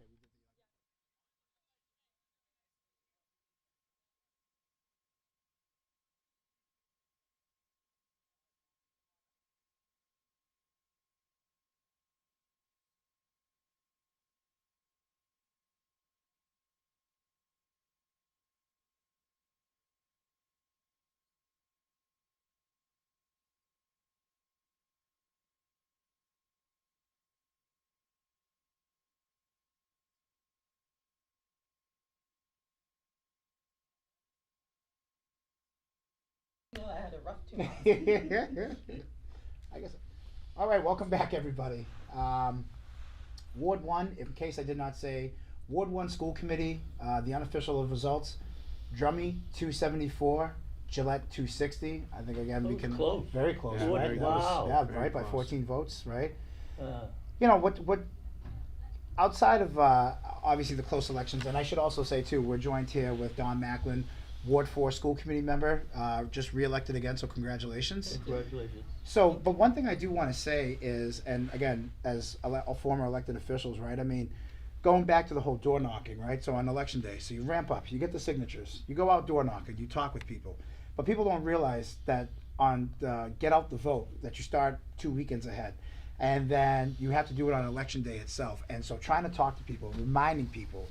But then we see the results that come in like this, and you see that it's such a low turnout, right? I mean, you know, if I'm by simple Malden High math, we are under what 314 for, and here we are right here. Here's the results, right? By 12 votes. No, I'm sorry. That's That was at the senior center. yep. That's at the. I'm sorry. That's coming. Those That's are coming not, in. That's not total vote. No, that's not No, total that- votes. I'm sorry. That That's was the total at the senior center. that's by precinct, yeah. And so as we see these coming in, you know, one has to ask, right, as former elected officials, and I hope you guys can still hear my voice, or as elected officials, or whatever you want to say, what more can be done to get people out there, right? I mean, you do everything, right? You bust your hump, you work tirelessly, you get into the dog days of the summertime, you know, you'd rather be anywhere else swimming than knocking on doors, but as an elected official or as somebody who's watching this, is it hard not to get frustrated or kind of concerned, being like, what else can we do? How much easier? What else do we need to do to get people out,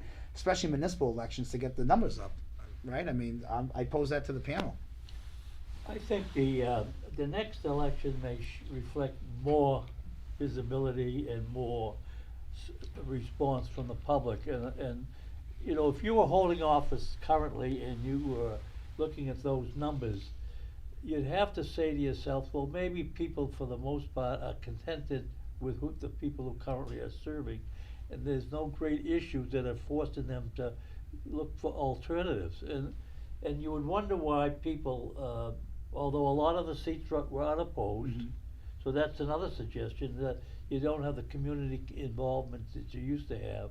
But the reality, if you had the position similar to a four ward school committee, and you won, if there wasn't a lot of votes out there, and the schools are usually the first thing that people are concerned about, then you say, well, whatever's being done is being done at least to the satisfaction of the public. Otherwise, they'd be out there putting someone else in office. Right. On the other hand, the person that ran for the office is arguing that why. Why make the change? Let's make a change. Yeah. But I do think with what's coming up, I think that the override is going to be more turnout, although in the winter time that's an issue too.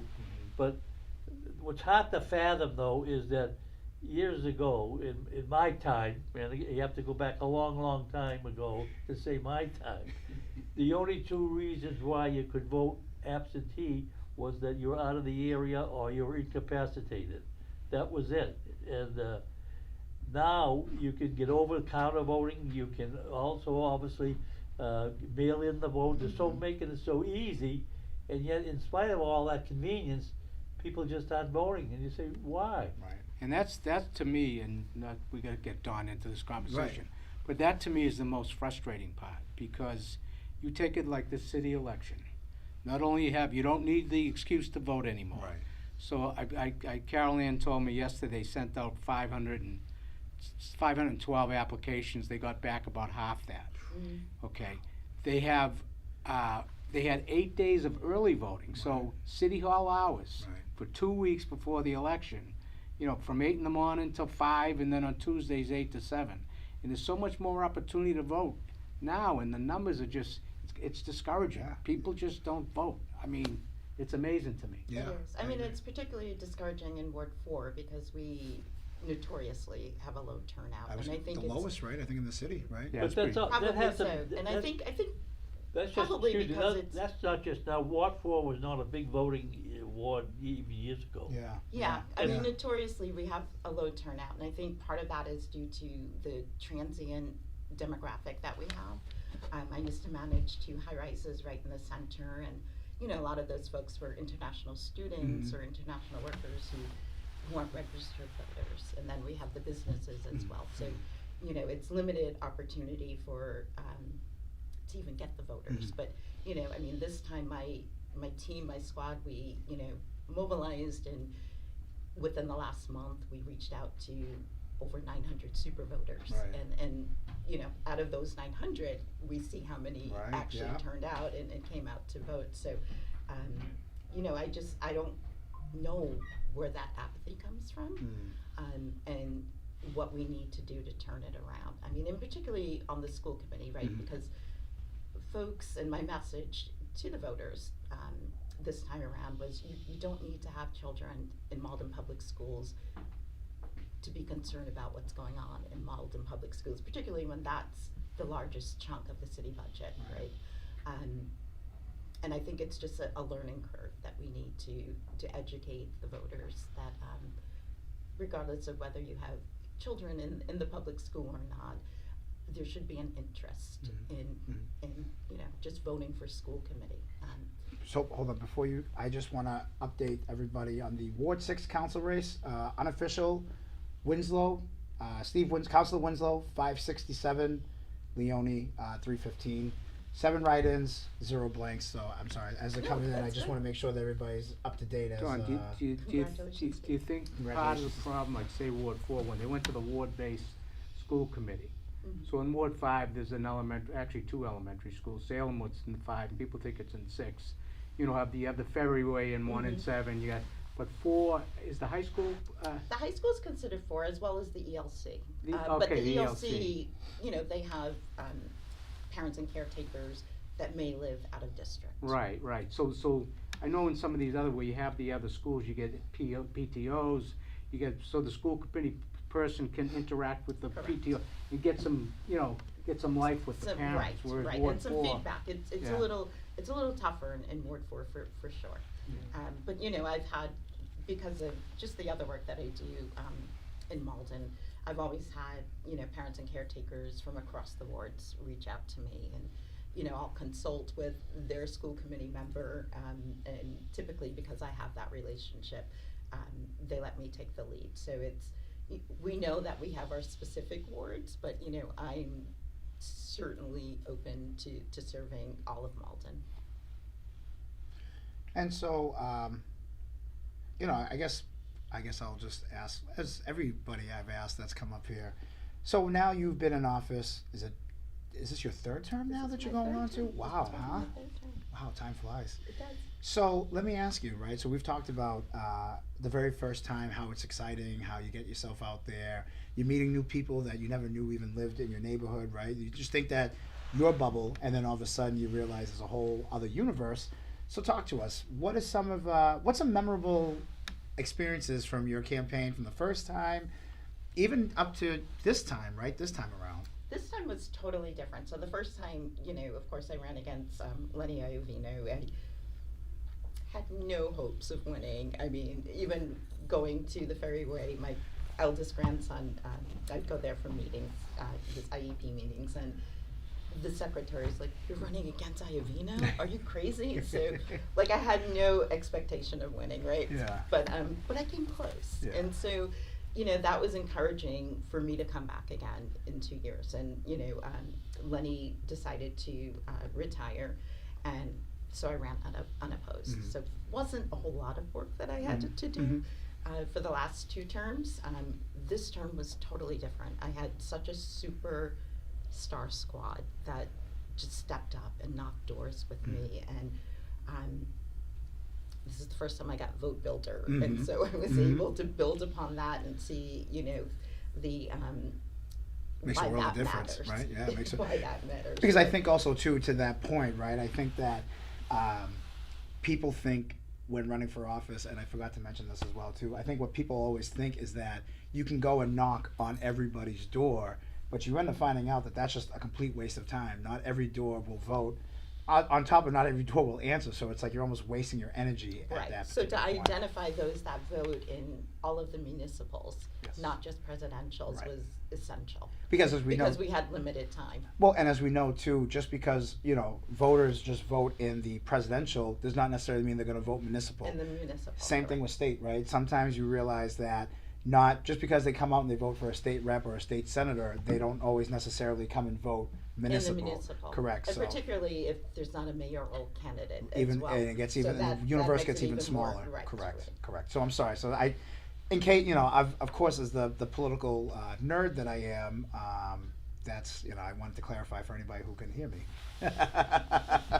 But yeah, so going back to what you and let me ask you. So when you ran, if memory serves me correct, was it 2017 or 2019 when It you was first? 2019. 2019. Okay, so talk to us, right? So one of the things that we've talked about is how campaigning looks very different pre-COVID and to current times right now, in the middle of COVID and where we are contemporary. Right.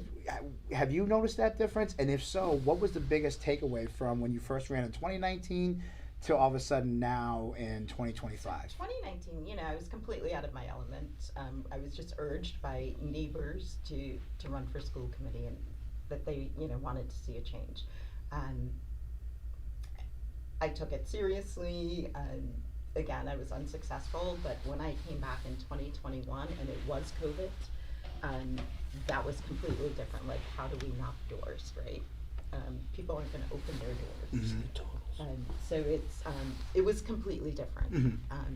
2023, we emerged from COVID, so there was a little more comfort with door knocking and getting out there and speaking to folks.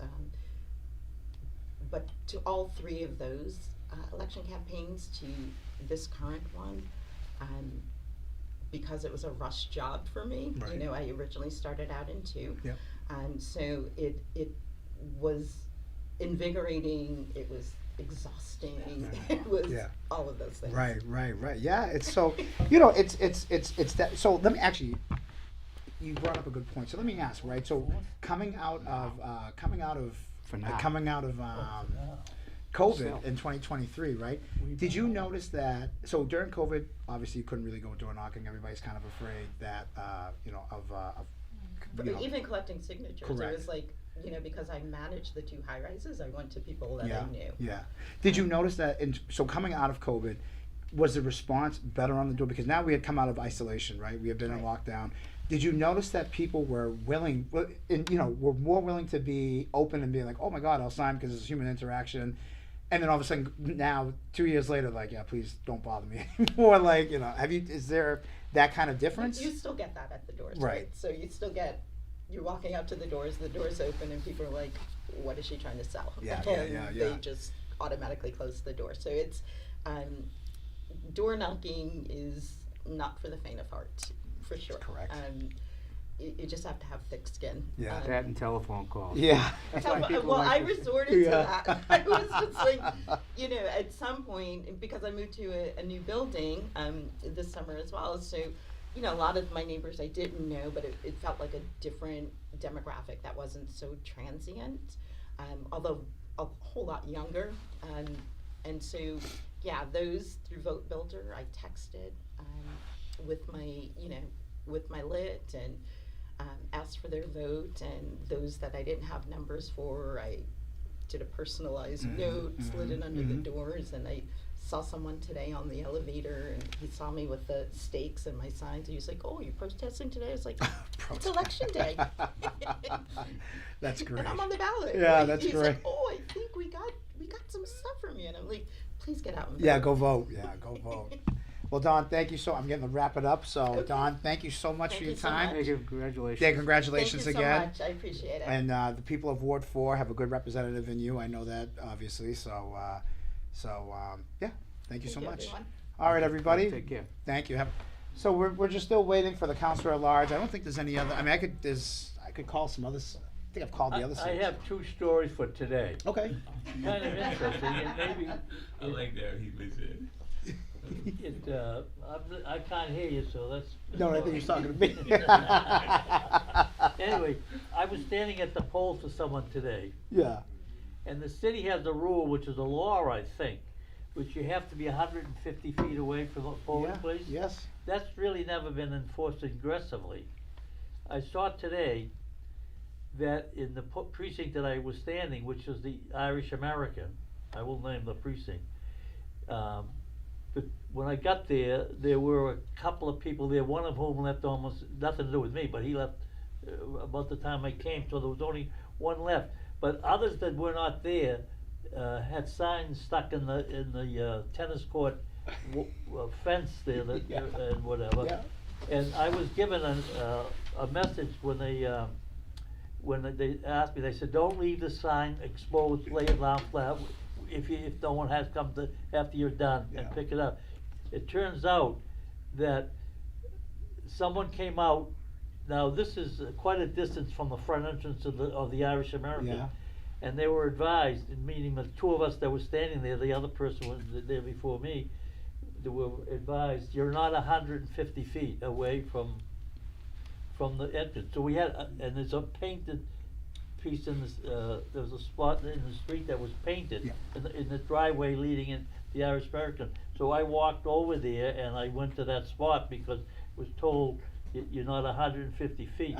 The other thing was that, now, the other thing was someone pulled up to go vote, and the other person that was standing for another candidate Yeah. knew the person in the car and chit-chatted for a bit, and then that person went in. Now that person is a member of a well-known Edgeworth family Oh, okay. who lives very close to the voting precinct. Yeah. And when they went in, that was the end of them, I thought. A little while later, they came back, and it turns out they went in and they had no ID on them, and they were listed as inactive. Oh, shoot. So they had to go home. Years ago, routinely, the people working the polls would be oftentimes neighbors Yeah. and local residents. In fact, oftentimes, obviously, residents of the ward. So as soon as a person came in, whether they came in with or without any active evidence, right. they'd say, "Oh, I know her. I know Yeah, him." right. So she had to go back and go home Go and get get an the. ID. That was kind of interesting, and apparently she didn't send back the census, or the family didn't send back the census Oh, for the. yeah. So, and then maybe I guess the other thing is you didn't vote the last time, and therefore Correct. that makes you inactive, and then you better be prepared to have some identification regardless of who you are. Right. Yeah, like the old saying, you know who I am? Yeah. Normally that gets me thrown out of a lot of places when I say that. I was thinking that the person who was trying to get on an airplane, there was no room. Yeah. And they finally said, "You know who I am?" Yeah. I said, "Oh." Yeah. Well, Never- if I were President Senator Kennedy, would you give me his seat? Yeah, exactly. Well, he's not taking it, so. Yeah, so you're right. This large race, which you have almost all the results, it's astonishing. It would be Craig Spataford would be out. Yeah. That's amazing. Which I'm kind so we're actually watching right now the last race that we haven't called it because There's only one precinct. there's only left. one precinct that hasn't been reported to us yet. But right now it's looking that you think Yeah, I you can because it looks like. So it looks like right now, it looks like if the numbers hold the way they do, you're looking at the counselor at large would be Colin Hayes, McDonald, and Luong would be your three city councilors at large, Yeah. and Spatafor would place fourth. And after all my experience, that show you how little I know, I was thinking in my own mind that Craig, who had finished second the last election and first the prior election to that, I kind of thought today he'd top the ticket. Yeah. You just never know, right? I mean, And, that's the and thing. Colin Hayes was third the last election. Now Yeah. she's first. She's and first, yeah. McDonald was first, is now second. Yeah. Pretty interesting You results. never that are know. coming That's in. why you try to predict races and you And can't. you can't, I it's mean, so- I would have done the same thing. I would have Right. thought Craig came up first. Yes. I did talk to someone today. I'm not going to mention his name. Yep. And he thought that Hayes was going to come in first, which Wow. I said, "Wow, that's That person I said, should- if that's not the case, I'll erase that text." Yeah. And he said, "But if it happens," he goes, I want everyone to know." So that person should go play the lottery tonight then. Well, either that or he knows more than we know. Yeah, I mean, exactly. it's I mean, I know Michelle Long worked very hard. Yeah. Give her a lot of credit Yeah. because. You talk about beating incumbents. It is difficult. Impossible, Citywide. right? It's Citywide, it's hard. absolutely. And you get someone like Craig that's been in there 22 years. Exactly, has a name. 11 terms. Yeah, that's astonishing. to me. very. I agree with you.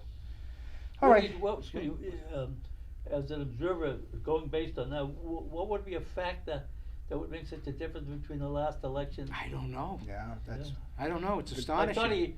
thought he punched all the right issues. He said the kinds of things that people like to hear. That balanced budgets and no, he voted against the budget because of he didn't agree with it. And then on top of that, he had two issues. One is that I think he was publicly an override, Yeah. which I think, to my mind, might not pass. And I would think those are the issues. If you're saving on paper, you're not really saving. If people think it's still, the taxes will be less than other ones. Yes, so if you look at you know, this is not, This is not the official rate. But it's 2,096, right? Yeah. I have, well, you guys can talk, let me just see what Craig got last time. And I'm gonna bring on, Is someone up here? You get 200 less than McDonald's. we're gonna take a break. All right, so sorry. Again, folks, this is live, so we're gonna take a quick break right now and Well, then. this is your last right yeah. here. All right, so Yeah, those are the numbers we Oh. just said. So the numbers were just posted up. We're going to take a short break. We're going to collect our thoughts for the final leg of this conversation. 42.98. And when we come back, we'll have another guest sitting right here. What is it? 42.9.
All right, welcome back, everybody. Thank you for allowing us to have a quick break. But you know what? We're troopers, and we made this through 2 hours. I can't believe that we actually made it through 2 hours. And the entire time today, I go, I hope, I pray that it's not awkward and that I It's just like don't run out run of a things. marathon, Yeah, right? yeah. I never stop talking. That's my aunt told me this. Who's actually watching right now? My aunt told me that one time they thought that I couldn't speak at all, and so my aunt was. Unfortunately, they were wrong. And they were very wrong. Well, that's what she said. She said all of a sudden one time my aunt sneezed, and I said, Auntie, are you okay? And they said, wait, you can talk? And my aunt said, after that. So there you go, which is hence why I went into politics. And you're 11 years old at the time. Yeah, exactly. Yeah. Actually, I was 21, but who's counting, right? All right, welcome back, everybody. Now you see there are two new people here. We're joined by Councilor of Ward 4, Ryan O'Malley, and we are joined by re-elected Councilor of Ward 4, Ryan O'Malley, and re-elected Councilor of Ward 5, Ari Taylor. welcome to the both of you. Thank you. Thank you guys for joining us. So what we've been talking about, obviously we have a few more minutes left, but something that we've been talking about, something that we've been hearing a lot that's going on with the city is the finances, right? And so just kind of want to get both of your takes on it, right? I know every ward is very different, and so you may be hearing different things inside of your respective neighborhoods, but we just want to speak on that. So I'll let you guys open the floor, or I should say I'll open the floor for discussion, and whoever wants to start, just go for it. Ladies first. Oh, thank you. Yeah, I mean, I think every municipality is kind of dealing with this at this point, and it's really difficult to pinpoint one area of how this started or, who or what's at fault. I think there are multiple things. The city budget isn't unlike your own budget at home where, could I skip a coffee being bought out every day? Yes. Is that grossly overspending? Depends on where you go for coffee. I'm a market basket guy. It's like 99 cents. Then there you go. But there are always things that we can do to tighten our budget. We desperately need economic development. I think that is something, for focusing on our commercial tax base is going to be helpful for everybody. But I do think that an override is probably necessary. I mean, or not even probably, like it is necessary. If you consider giving yourself a 2.5% raise since 1980, you're not going to catch up with inflation. But I don't think it's the only thing that needs to be done, and it won't solve all of our problems. So I look forward to finding multiple solutions to this problem to not only keep Malden going where it is, but add to where we're going and bring it up one step further. Yeah, great. Yeah, it's going to be a lot of work, right? I mean, it's a lot. It's a long road ahead. It is a long road ahead, yeah. But I think that we can get through it, right? I mean, I think I think you could say that about any community, but I think that that's what makes this community unique. Is that I think that we will persevere, we'll group together, right? We'll support everybody, we'll support where we need to, obviously, and I think we'll get through this, right? Absolutely. I think we will. I am optimistic about that. Councilor O'Malley, I turn to you for your any of your thoughts and feedback on the current finance of the city while we have a few moments. I have a lot of thoughts. I first want to say thank you to the residents of Ward 4 for your vote of confidence. Ari and I were not challenged this year, so our vote totals are our job approval rating, and I really appreciate that, and I take it to heart.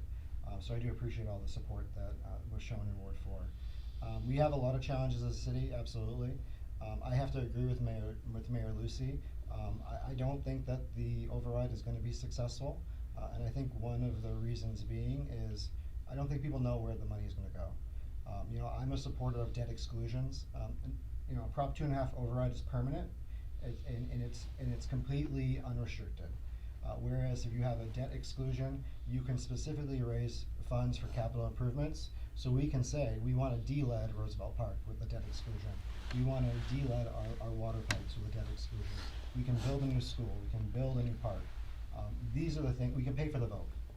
This would allow us to free up our general funds to actually spend it on what the general funds are supposed to be used for, which is not capital improvements, but the operating of the city. So I have to say I agree with you. I think the timing of it is also a concern. I think there's a lack of trust having it in the middle of winter. We just don't have elections in the middle of winter. It's not fair to the residents. So if this was an emergency, it should have been on the ballot today. Understood. Yeah, I mean, it's definitely going to be a very interesting. I think as somebody who is sitting obviously in the community, and I think I could speak for a lot of people, maybe not, maybe just myself, but I am curious to see as how the information or how that election is going to look, right? Like, what is the communication going to be like? Like, again, thinking about like campaigns, right? You go out, you do your GOTV, you do your door knocking, you do your campaigning. What does something like this look like, right? Like, how do we get the information out there to voters to have a fair turnout, right? Again, we're talking about turnout on the municipal level, right? We're talking about turnout in a year that the mayor's not on the ballot, and there's no ballot question, and we're seeing the voter turnout of 38,000 voters, registered voters, and we only have, I don't know, maybe less than, I mean, I'm just doing simple, maybe less than 5% of the city that's turned out to vote.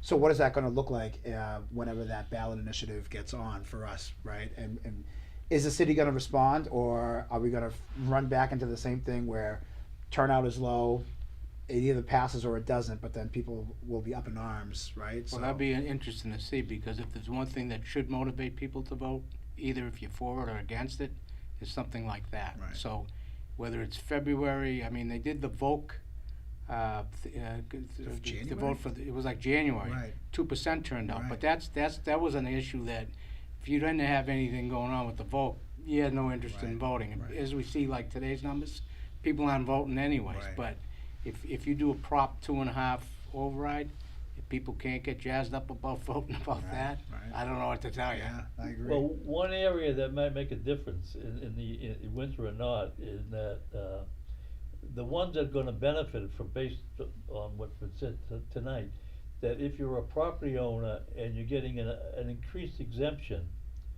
and your tax increase is equivalent to what your exemption is, it's a wash. So, human nature and the economics would suggest that the commercial property people who are apartment owners, and also the non-owner occupied property, will be making up the difference, cause you get the same amount of money. Right.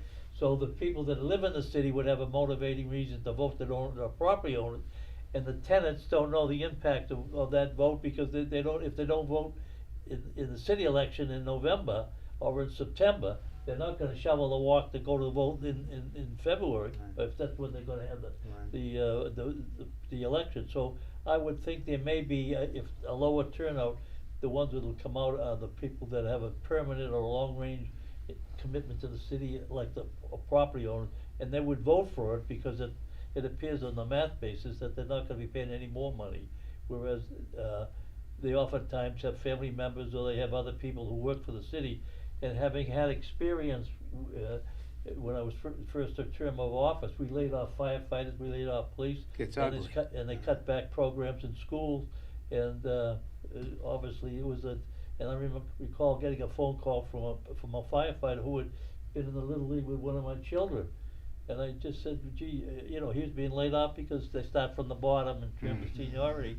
And I said, if you have the patience, I know you're gonna get on later in the year, cause we'll be able to figure something out, but right in July 1st, we have to balance the budget. And, he did get on, and someone else that got laid off got a position with another community and never came back. So, it's heart-wrenching for those people that have made the commitment to be a policeman or a teacher or a firefighter, and all of a sudden that job has just been evaporated. May I ask, what is the vote turnout this? You have to do the ad. Yeah, I was trying to figure that out. So there's 38,000 registered voters in Malden now. This thing's not adding it up like that, so it's just giving you the vote totals. But, so if they get 20%, that's 7,600. I don't think we got there. I don't think we have, no. I So it's agree. not even 20%. About 6,000, because on an at-large race, it comes out that people vote about 2. Some vote for 3, some vote for 2, some vote for 1, but it averages 2. So on that basis, you'd end up with about 6,000 voters. Let's see something So here, 6,000 would be How's 12. the at-large race looking? That's it. Oh, no, actually, I'm sorry. So the ward totals, it did total it up right here. So the ward totals, for everybody, the council at large race is what I can see. You have about 12,151 people that came out to So vote. divide that by 3, if that's counting the blanks, Right. because there's Oh, be a that's true. ton That's of counting blanks in blanks there. too as well. That's so minus 43 off of 151, which would be, I don't know. It's a low don't turnout. put me I on the mean, spot. Ward 4, what was the total? Do you know what the total vote in Ward 4 was? How many blanks? 43. 43 on a blank? 43. No, just 43 blanks. For Surprise. the large? Yeah, for the large That's race. wrong. Yeah, That's not correct. probably more. You think? No way there's only a 43. 544. 544. That's probably not bad, right? No, I think Ward 4 had a good turnout. There's only 500 blanks? No. In Ward 4, there was 544 votes. That's not bad, considering if you look around the city, Yeah. what the vote totals So were. about what, 4? Yeah, Ward 4. Yeah. So, well, this brings us to the end of the night. Unless you guys, I mean, are there any? Actually, I could open it up for any closing thoughts. We'll start with our guests first, right? So, Councilor Taylor, I'll start with you. Any closing thoughts on this evening? I have spent a lot of time working on various elections and then also on my own.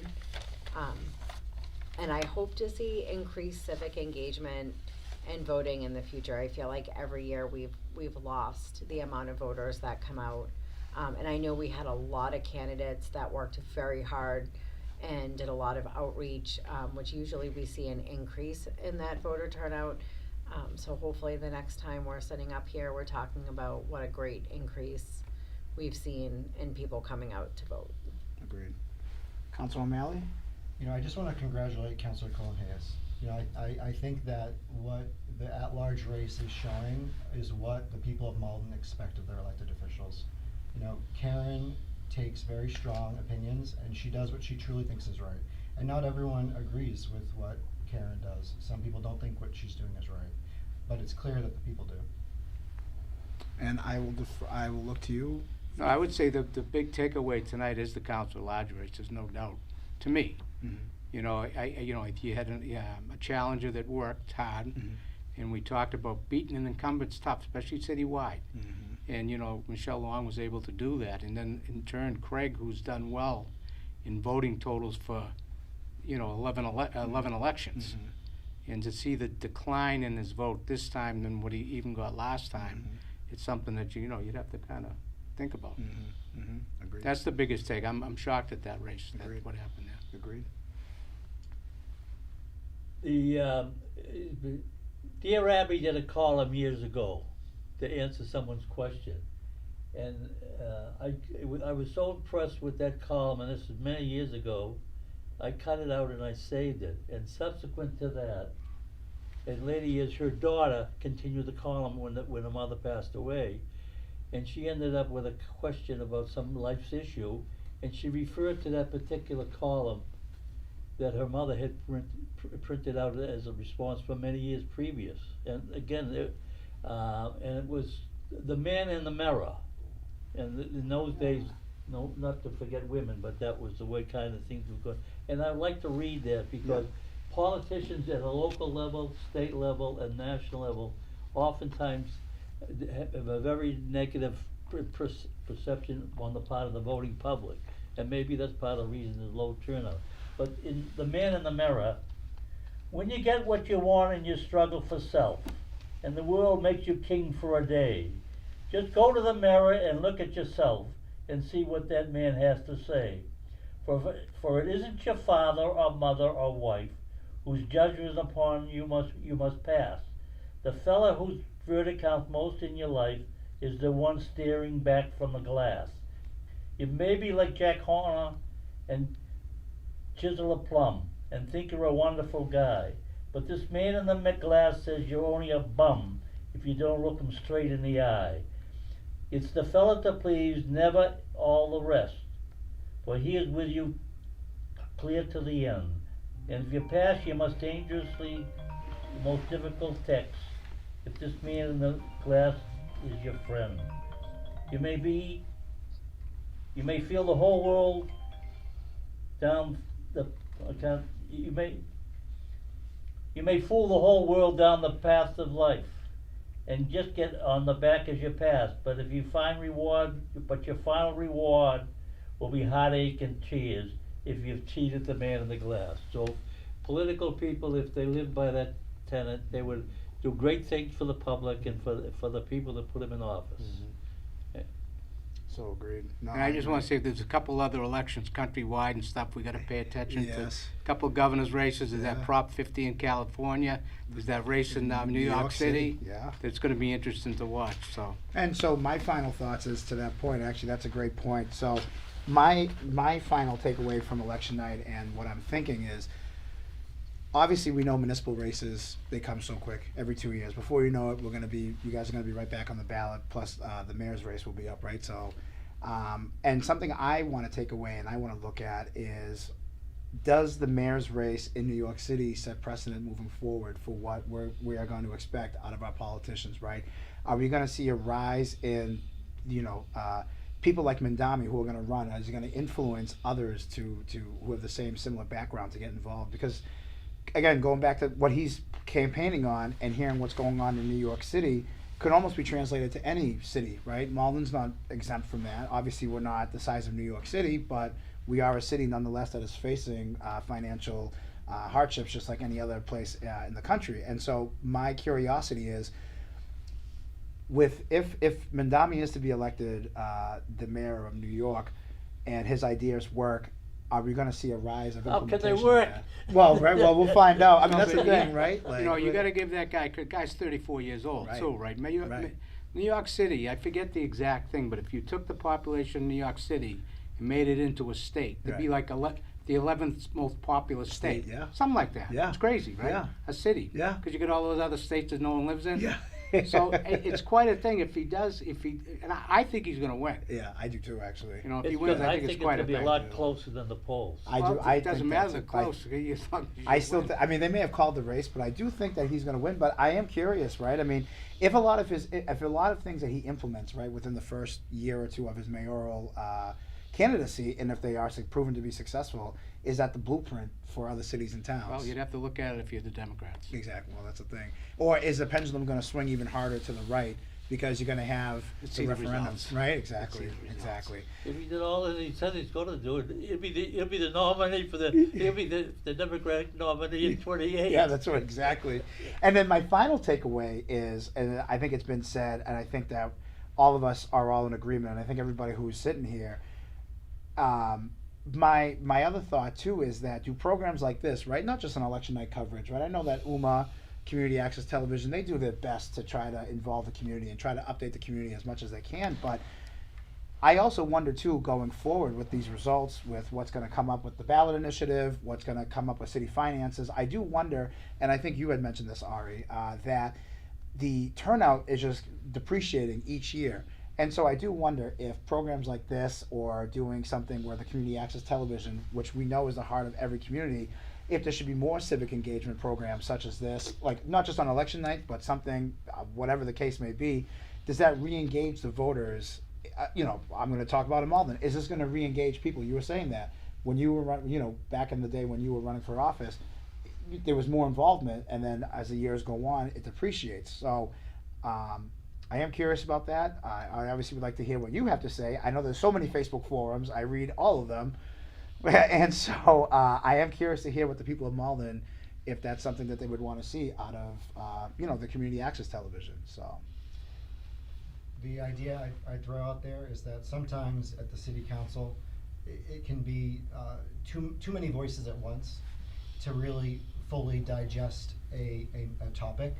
And so if UMA could host debates about particular topics where it's like pro, con, in the middle, so that you're getting a different view of, for instance, the ballot question, I think that could really help the public understand what's going on.